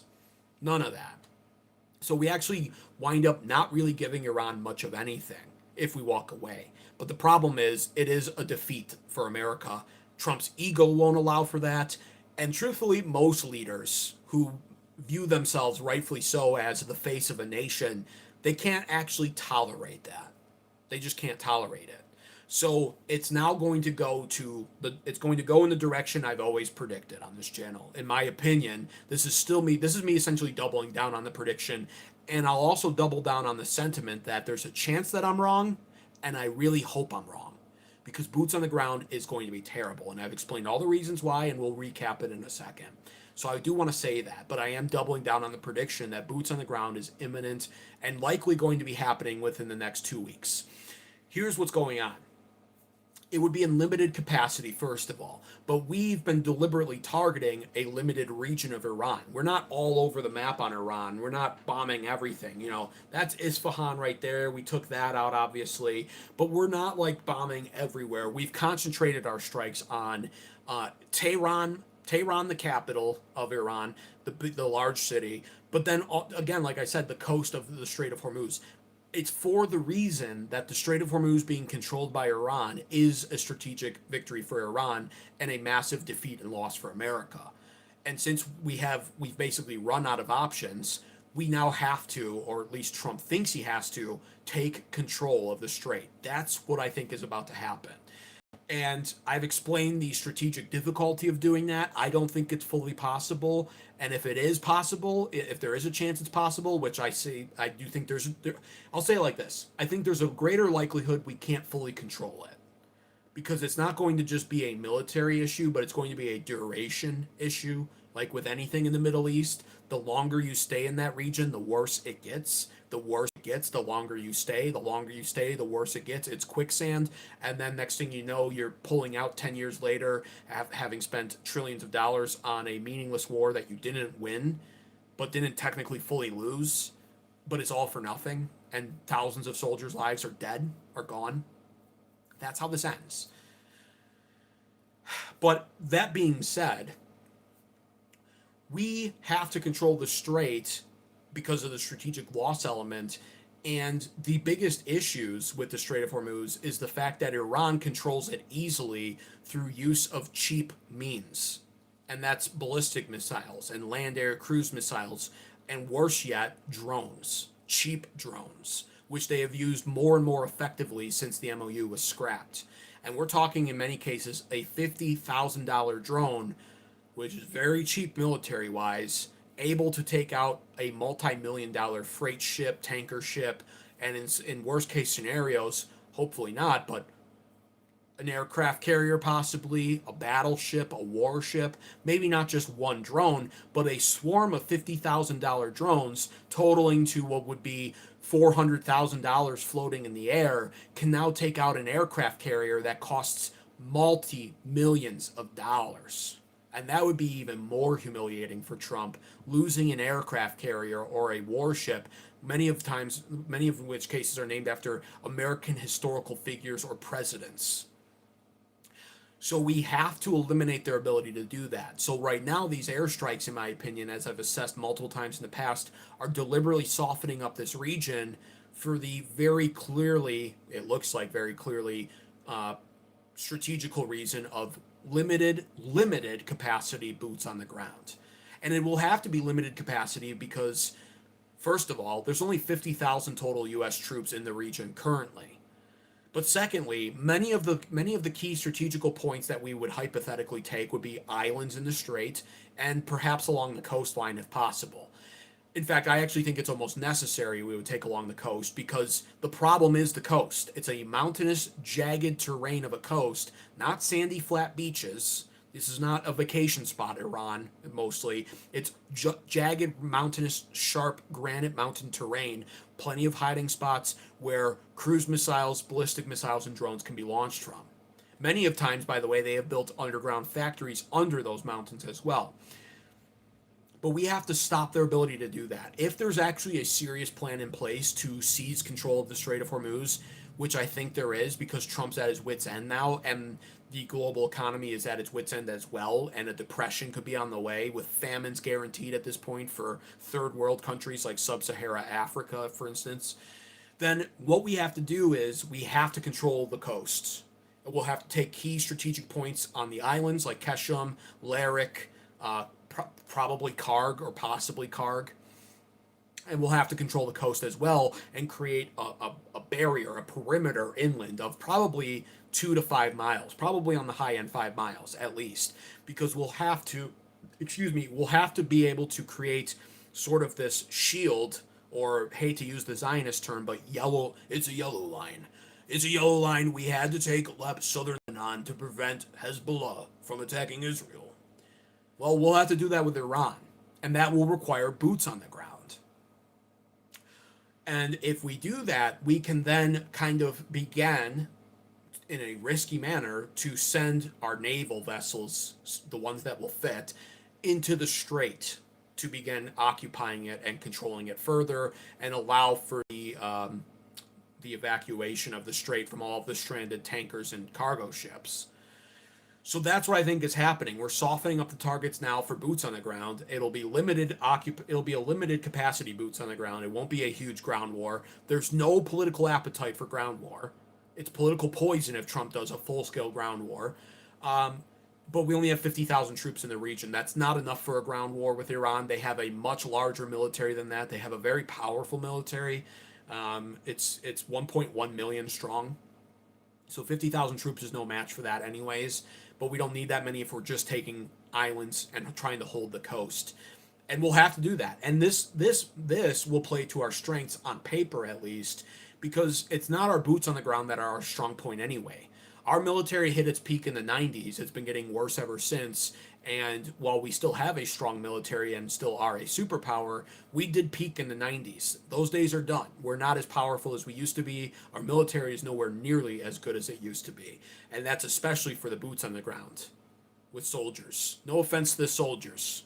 We thank them for their service. We thank them for the mindset that goes into wanting to serve your nation. Though tragically nowadays that seems to just be taken advantage of by our government, which is influenced by Zionist pigs, of course. But it plays to our actual strengths, which would be our Navy and our Air Force. Our Navy is still a force to be reckoned with, and the only reason why we look bad naval-wise and Air Force-wise is, again, because of geography. It's not because we're inadequate with those two, with the Navy and the Air Force. It's just the geography. We should have never started the war with Iran, and we did. And now it all looks terrible.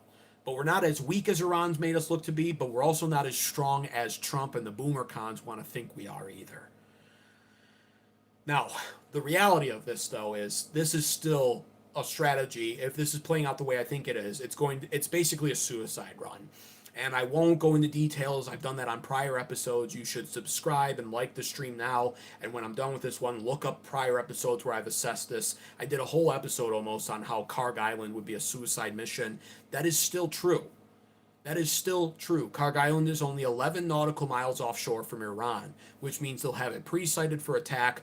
And again, I can't stress this enough, but if Trump's really going the boots on the ground direction with this, the actual issue is not the performance of the soldiers. Many lives will be lost in doing this right off the bat, but we will persevere, in my opinion. I have faith in our military in that way. I think we'll persevere. I think we would pull off the objective at first. It's holding it that's the problem. It's the actual duration that's the issue. There needs to be an end game plan in all of this, and there isn't. Right now, boots on the ground, if Trump's going in that direction, indicates to me that they're not thinking about an end game where America is not in Iran anymore. They're thinking about prolonging the middle game and extending it out to a point where we try to control the Strait of Hormuz so Iran can't. But unfortunately for Trump and America, we can't just airlift the Strait of Hormuz away from Iran and move it closer to us, which means at some point we'll have to leave the region, or we're just going to deplete resources to stay there indefinitely. And that's political poison too, because Americans are fed up with this war, and we pretty much were since the start of it. So it's a suicide run to begin with, because holding it is the issue. Our soldiers will be under constant bombardment, and then there's the inherent blood debt issue with war, where once we start losing soldiers, we have to avenge them with more war, which means more deaths, which means more war. So this is where we're going with this. And that leads me to the other point I wanted to talk about tonight, which is there's this news that came out, this is courtesy of Polymarket, so I do trust them somewhat, actually, believe it or not, but not fully because it's Polymarket. But Polymarket is reporting, as of 2 days ago now, that the United States reportedly is preparing a computer simulation now to test out how it would mobilize American manpower in a national draft in America months before this is happening months before the law is set to kick in, sign into effect basically by Trump and the Trump administration here. This law will automatically be registering men going forward in this nation in the selective services between the ages of 18 and 26. You used to have to sign, as soon as you turned 18, you used to have to sign up for selective services manually. Now the law is changing under Trump to where men will automatically be registered when they turn 18 and until they're 26 for selective services. And the report is that the U.S. is preparing a computer simulation to test how it would mobilize that American manpower. Why do you think that is? As this Iran war clearly doesn't seem like it's going to be ending anytime soon. It's because they're getting ready for the worst case scenario, which, like I said, would be boots on the ground that results in a suicide run with many deaths that need to be avenged with more war, and a boots on the ground war, full scale invasion happens.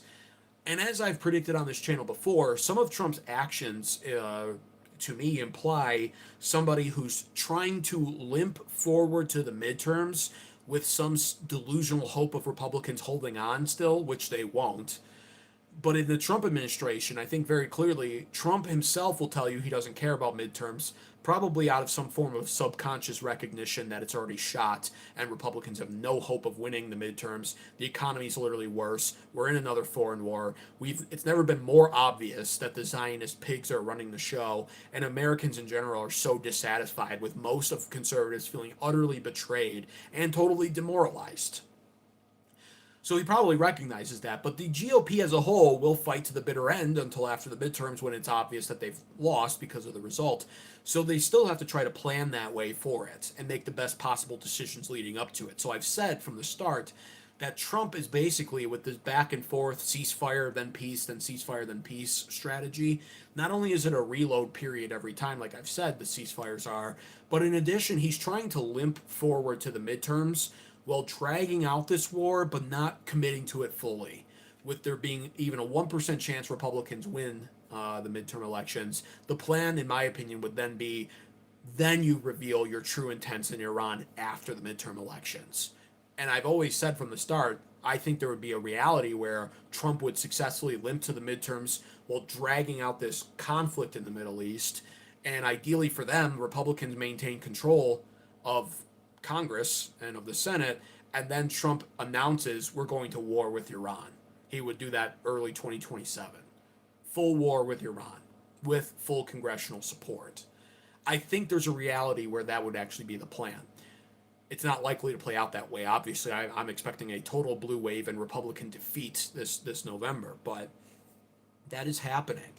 And either way, if we get to a full-scale war with Iran, that'll be more death, which would hypothetically require us to enter a draft scenario here in America, especially with the way our military currently is. So that's happening, and they're stress testing this machinery right now as we approach the 6-month mark of the Iran war, because yes, we are actually, I think officially, this is day 150 of the Iran war now. 150 days in Iran. Can you believe it? I can't believe it. Of course, you know, if you've been watching this channel for a long time now, I can believe it. I predicted we'd find ourselves in this position, and here we are. But what I really want to talk about here is a comparison. I want to bring up a comparison. Excuse me. And also like the stream if you'd be so kind. Double tap your phone screens, hit the thumbs up button if you're enjoying this, subscribe for more. The comparison I want to bring up here, now that there's this news about the draft and boots on the ground seems imminent in Iran, and this war very clearly doesn't seem like it's going to be concluding anytime soon, I want to point you to a country that I actually haven't talked about a whole lot on this channel, but many other channels talk about a lot, rightfully so, and that country is Ukraine. I want to point this out. Ukraine quickly seems to be becoming a model that could be a future fantasy for the elites when they look upon America. By that I mean we could find ourselves in a position where we start becoming more like Ukraine. And what do I mean by that? Ukraine has been at war with Russia now for years, actually. Hard to believe that. It seems like just yesterday that was announced under Biden. But it's been over 4 years now that Ukraine has been at war with Russia. Russia was actually the one that thought it was going to be quick. It wasn't. Ukraine is to Russia what Iran is to us, actually, and for uniquely kind of the same but opposite reasons. We've been funding Ukraine to keep them in the fight, and Russia and China have been funding Iran to keep them in the fight. All is fair in love and war, but nevertheless, that's the dynamic playing out. Here's what's important to note, though: it hasn't come without consequence. Ukraine, their casualty numbers in Ukraine have exceeded 500,000 over the last 4 years, and with the strict fatality number now exceeding over 150,000. And that's just in the last 4 years. And that war is not ending anytime soon either. They're at a point where Ukraine already did their version of a draft out of desperation with the numbers lost piling up. So they did their draft. And now many of those soldiers have gone on to die as well. Or their casualties, they're out of the fight. And as a result of that, what we're seeing now, literally you can see video footage of this on X and other platforms. There's literally footage of Ukrainian soldiers, militants, roaming around the streets in SUVs, in military trucks, searching up and down the streets, looking for targets. And by that I mean fighting age men who have the misfortune of walking from the grocery store trying to make it back home, or pulling up in their vehicle after work and exiting their vehicle and being open to attack. The Ukrainian militants will hop out of their vehicle and they will literally, in some cases, beat the shit out of the guys, but in many cases they will just 2 or 3 or 4 of them hop out of a vehicle and scoop them up and kidnap them. They will literally just drag them into the back of their vehicle, throw them in it, close the door where there's other soldiers in it, and they will speed off. And that is now a new day oneer. That is now a new FNG Ukraine soldier who they send as quickly as possible to the lines where they then also fight and die. That's happening. That's how desperate Ukraine is. And I just want you to understand what I'm getting at here when it comes to Ukraine. Why am I drawing up this comparison and trying to compare this to America? That's not happening here. The key word is it's not happening here yet. And the hopeful word is it won't happen here ever. But they're running the draft simulations now, and they've changed this law on purpose because they want as many 18 to 26-year-olds registered for selective services as possible in anticipation for something. Really, what a lot of elites have been preparing for is anticipation for something bigger. We have seen a rise in underground nuclear bunkers being built by wealthy billionaires. Trump himself is very eager to build that new ballroom for more than one reason. Not just because it'll be an homage to his legacy as president, but because of what's being built underneath it. And many in the Trump administration are disgusting premillennial Zionists, premillennialists, I should say. That's the eschatology. That's premillennialist. They believe that they have to do all of this and they should be trying to end the world so that Jesus can return because they're stupid, illiterate fucking Christians that don't know how to actually read their Bibles. And they don't know that we're already in the 1,000-year reign. They think we have to get to that point. So people like Pete Hegseth, they want the third temple reconstructed. They're excited about this red heifer thing because they believe that all of Revelation is yet to be fulfilled. And it's not the right interpretation of the Bible, but that's what they believe. So they're happy about this. But in addition to that, since they're planning it, since they're acutely aware of what they think is Revelation prophecy that they themselves are fulfilling, they're preparing for the end times. They're preparing, and in the end times, many people, of course, assume will be a nuclear apocalypse. Revelation talks about the temperature on the planet Earth exceeding 7 times the normal, 7 times 70 or something like that. It basically states that even underground, no man will receive any reprieve from the heat. And no matter how you want to look at it, that tells you something. The draft and this preparation and their stupid Zionist Christian bastardized Western Christian evangelical Zionist crap beliefs about Revelation, they're preparing for something, and it could wind up getting to a point where America looks like Ukraine from a military standpoint. And I'm not just fear-mongering with this because I'm going somewhere with it. The implication, the future of what that means for America. Look at how it's playing out in Ukraine, and many people aren't aware of this. I can't emphasize this enough. A country's entire fighting age male population is being killed in a war, and they're being forced to go die in it. I'm talking about in Ukraine. That's now on our doorstep.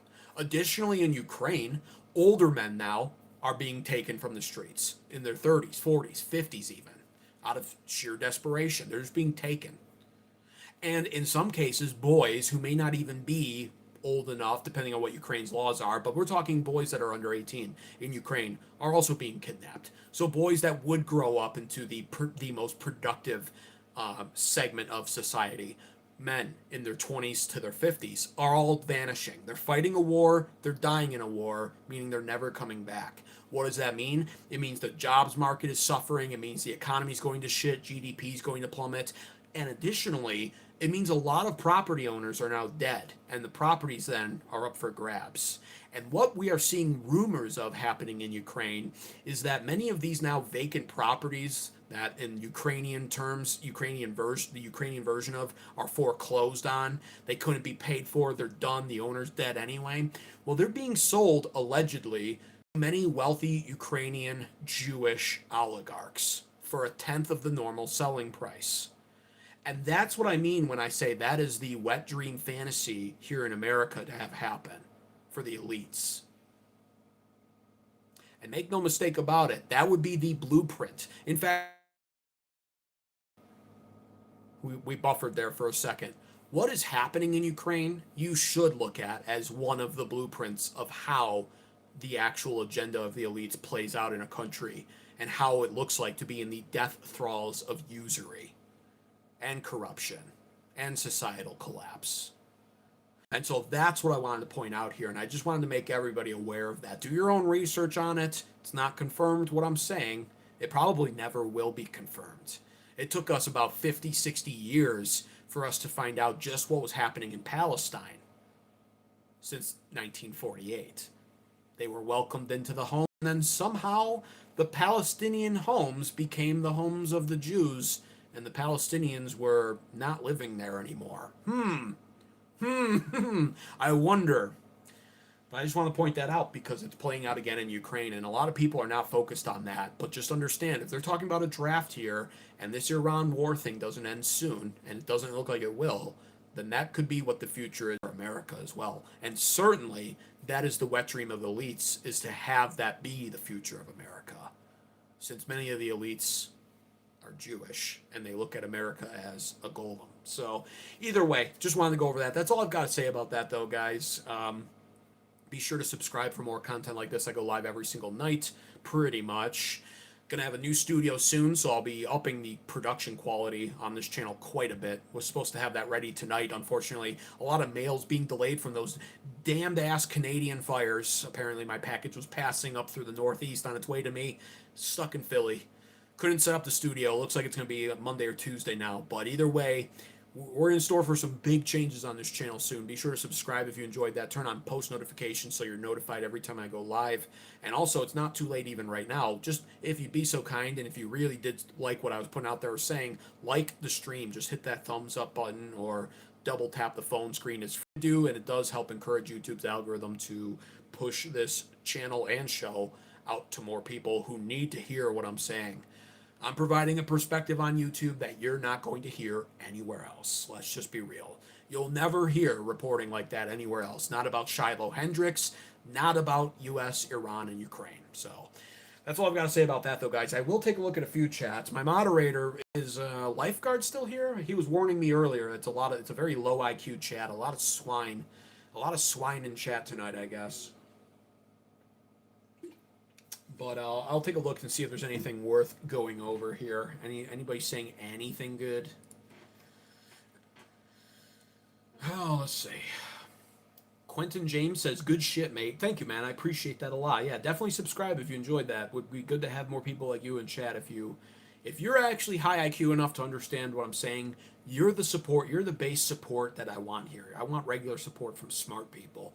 When the algorithm pushes the show out, I love it, but the downside to that is there's a lot of retards that pop up in chat that really think they know something, and they just don't. OSRS Envy says, it's going to be an immediate Vietnam, like the bad part, where they start fragging because it seems like most of the left and right are in agreement. They want this to end. We'll see. I hope that that's. I almost hope that that's true, just so it can we can get it over with. Uh, yeah, fragging. Yeah. Well, we'll see. We will see about that. We'll see how much fragging winds up happening. I do hope I'm wrong. I really do hope I'm wrong about this, but it's looking like it's gonna. It's looking like it's gonna get more intense. Like Trump's out of he's out of options otherwise. It's just Groundhog Day at this point. The only way to change that is to go either all in or leave.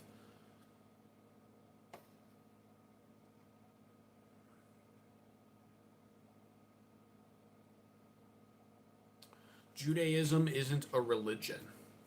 Well, it is. It's just a religion that was created after the death of Christ, and it is basically it serves as a psyop to the people, and it's a very satanic religion. It basically removes Christ from the Bible.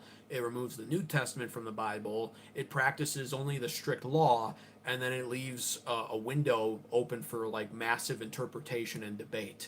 And the entire concept of Judaism is essentially to practice the law of the Bible, which is good. You should practice that, but to also do it in a way where you try to trick God. And you try to trick God by basically finding loopholes to the law. And you do that by debating about the law for like hundreds of years. That's what it is. And you can see why Jesus was so pissed with these people when he was actually down here on earth, and he despised the Pharisees, the religious Jews who were the leaders, and the Sadducees, the other religious Jews who were the leaders, for varying different reasons. The Sadducees were many of the sellers, and the Pharisees were the ones dressed up super pompous, and they thought they acted like they were smarter than everyone, and they didn't follow the law to please God. They followed the law so they could walk around better than everyone, and then in addition to that, they obsessively became legalists.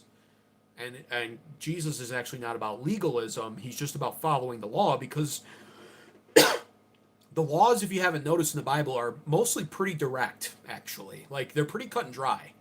Like, thou shalt not murder. But in the Talmud, they will literally debate murder. And they actually do this in the Talmud. They literally, throughout the years, they have debated the topic of murder to the point of where they ran through it. I kid you not, you can look this up. They ran through a hypothetical that was basically, if you tie a man to a tree and leave him there and he dies, you did not actually murder him because he died of starvation. And because of that, his body is what died. He died because he starved. You can't starve a man to death, technically. Like, you can't kill somebody with starvation, technically, is how they view it. It's a body's response to a lack of food. So you didn't kill him. Like, that is how excessive and obsessive they got about the law. And that's what Judaism is.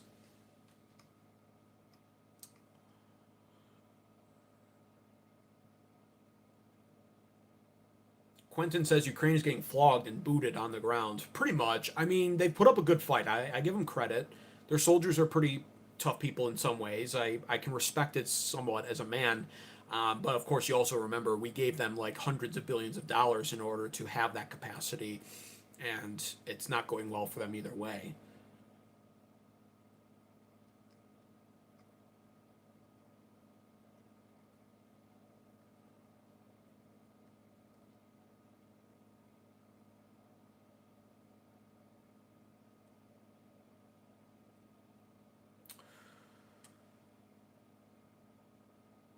Let's see, anything good here? Loch Ness.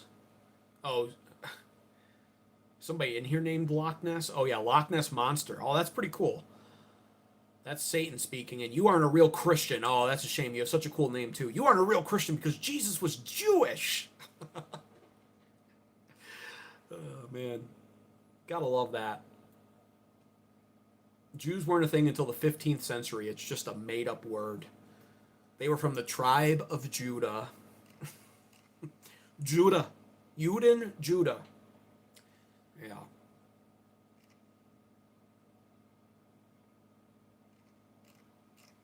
Man, is there anything good here? Hey, the Waits experience. Good to see you, man. Anything about China and Russia on the Iran war? Well, they're definitely helping Iran. I saw some article. I didn't have time to read it, but it's another article where it's like China and Russia are definitely helping Iran. Like, no shit. Yeah, yeah, they are. That's another problem with these bombing runs, though. By the way, we are actively trying to take out a lot of these targets, and China's actually has a presence in Iran right now, and they're just rebuilding stuff. There's a confirmed report that blew up a bridge in Iran, and China had it repaired in less than 48 hours.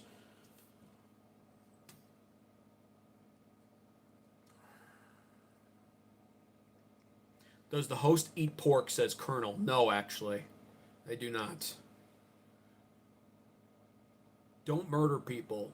Well, guys are not technically people, says I am Osomo. Well, the Goy aren't people. They believe we're a subclass of human. So you're kind of on the point there, I am Osomo, even if you meant it to be a joke.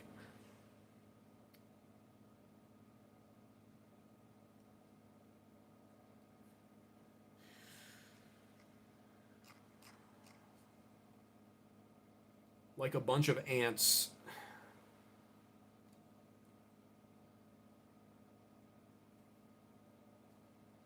Judeans are not Jews. No, they're not. That's what I'm not even. I wasn't even saying that, Quentin.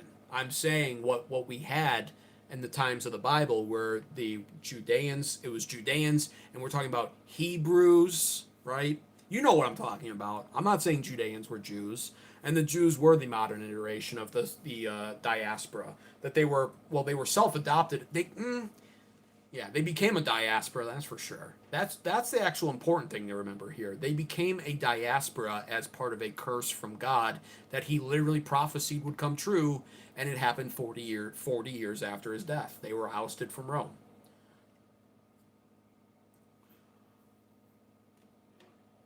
It looked like China dumped Iran. They were supposed to invest 400 billion into Iran and only invested 3 billion, so Iran is stranded. Well, yeah, I mean, China. Listen, don't ever call China an honest company. They're or country. They're basically a company at this point. They've turned themselves into a. But yeah, so yeah, never trust China on that. That shouldn't shock anybody. Of course, they're not going to follow through on that. That's an insane amount to invest in a country. Why would they do that?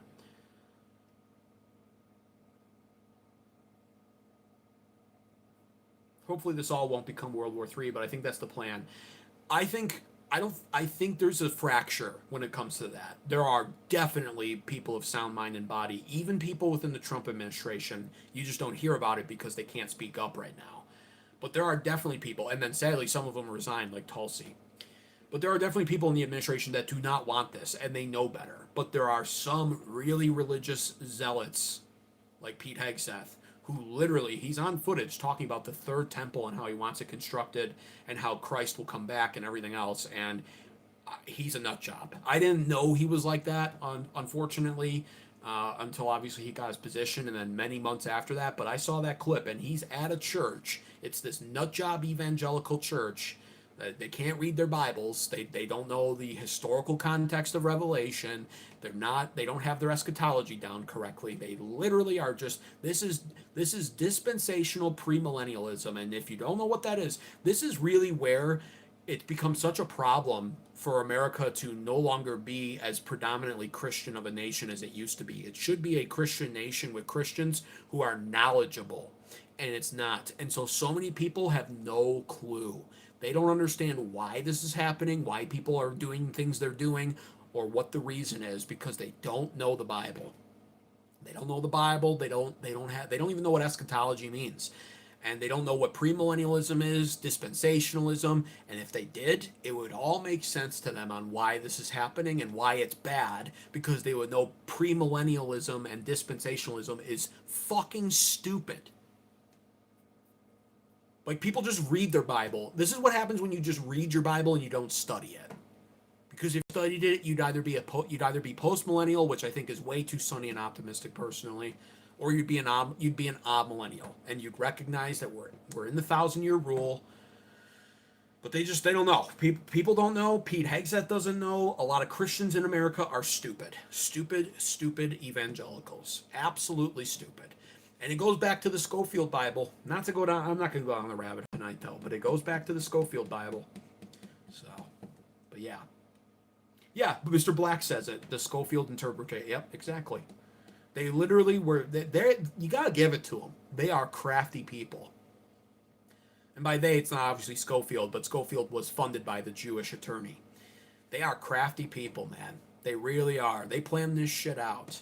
Now, their downfall is they have no awareness of, the second or third term consequence of their actions. Their weakness is they can only see the direct result. They have no ability, it seems at least, to fathom secondary or tertiary results and consequences. So that's their downfall. And as a result of that, they are really, really destroying their position in the world, Israel is.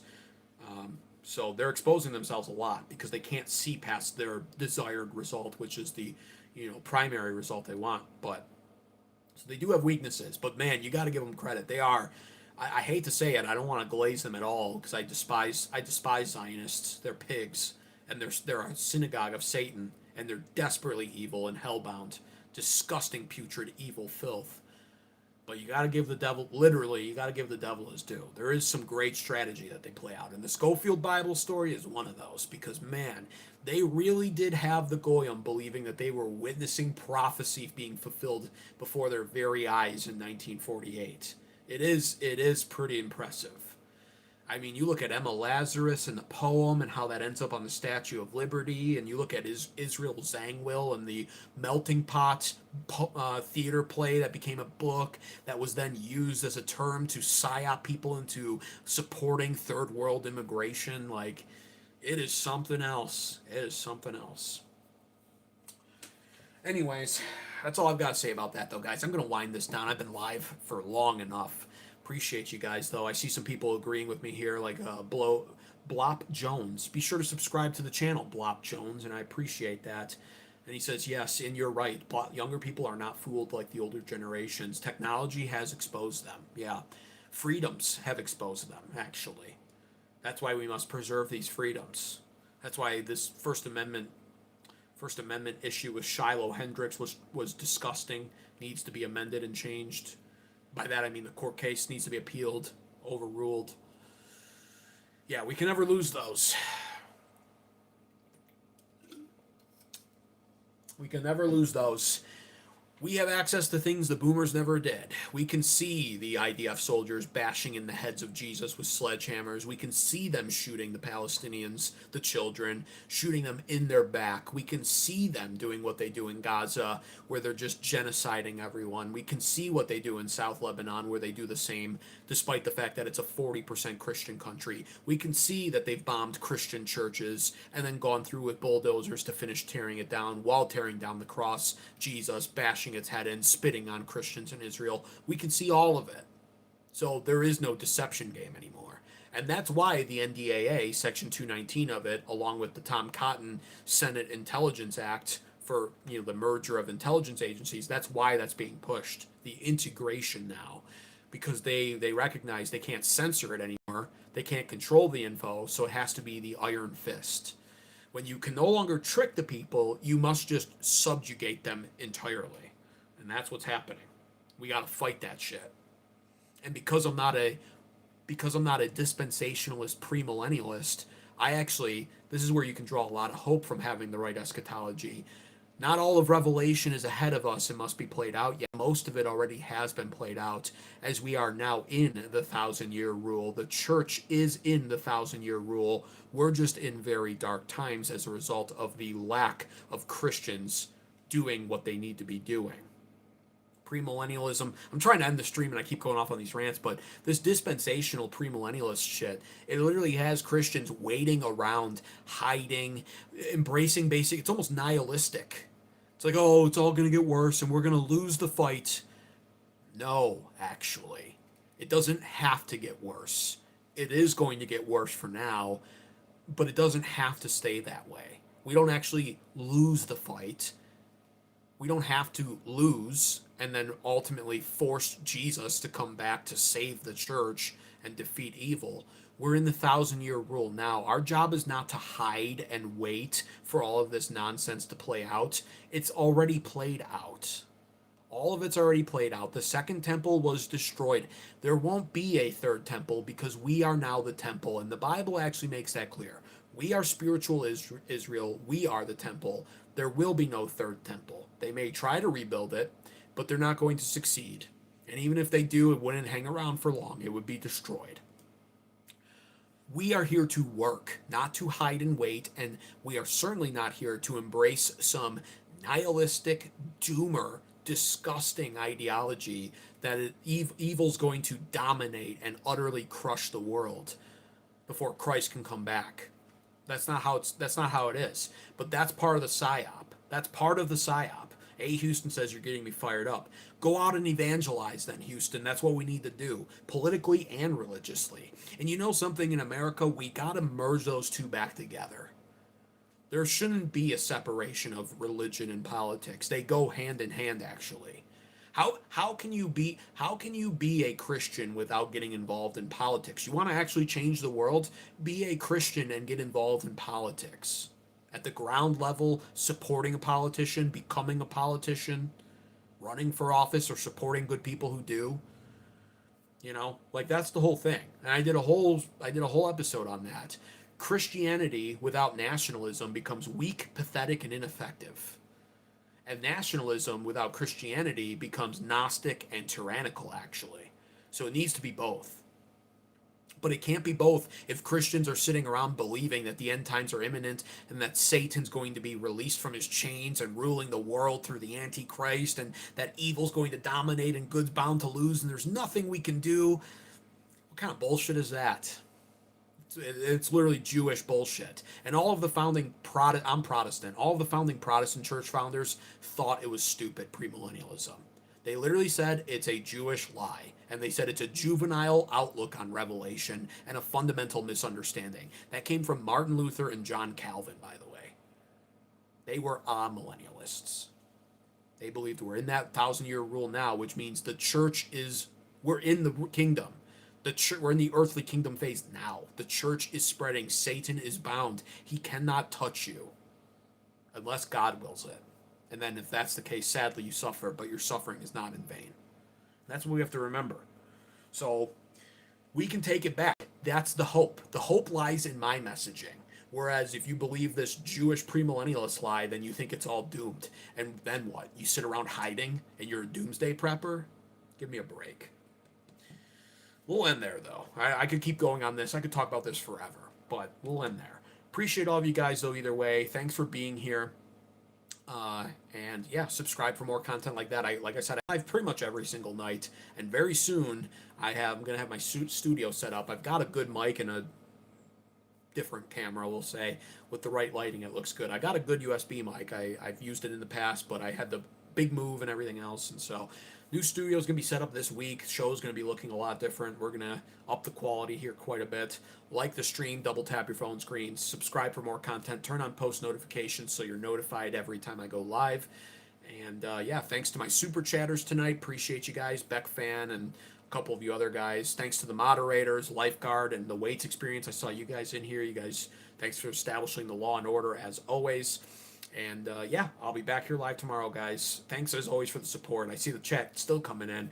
Now it seems like the chat's actually getting good too, but yeah, we're gonna end it there. It's late. I gotta go. Take care, guys. I'll talk to you tomorrow.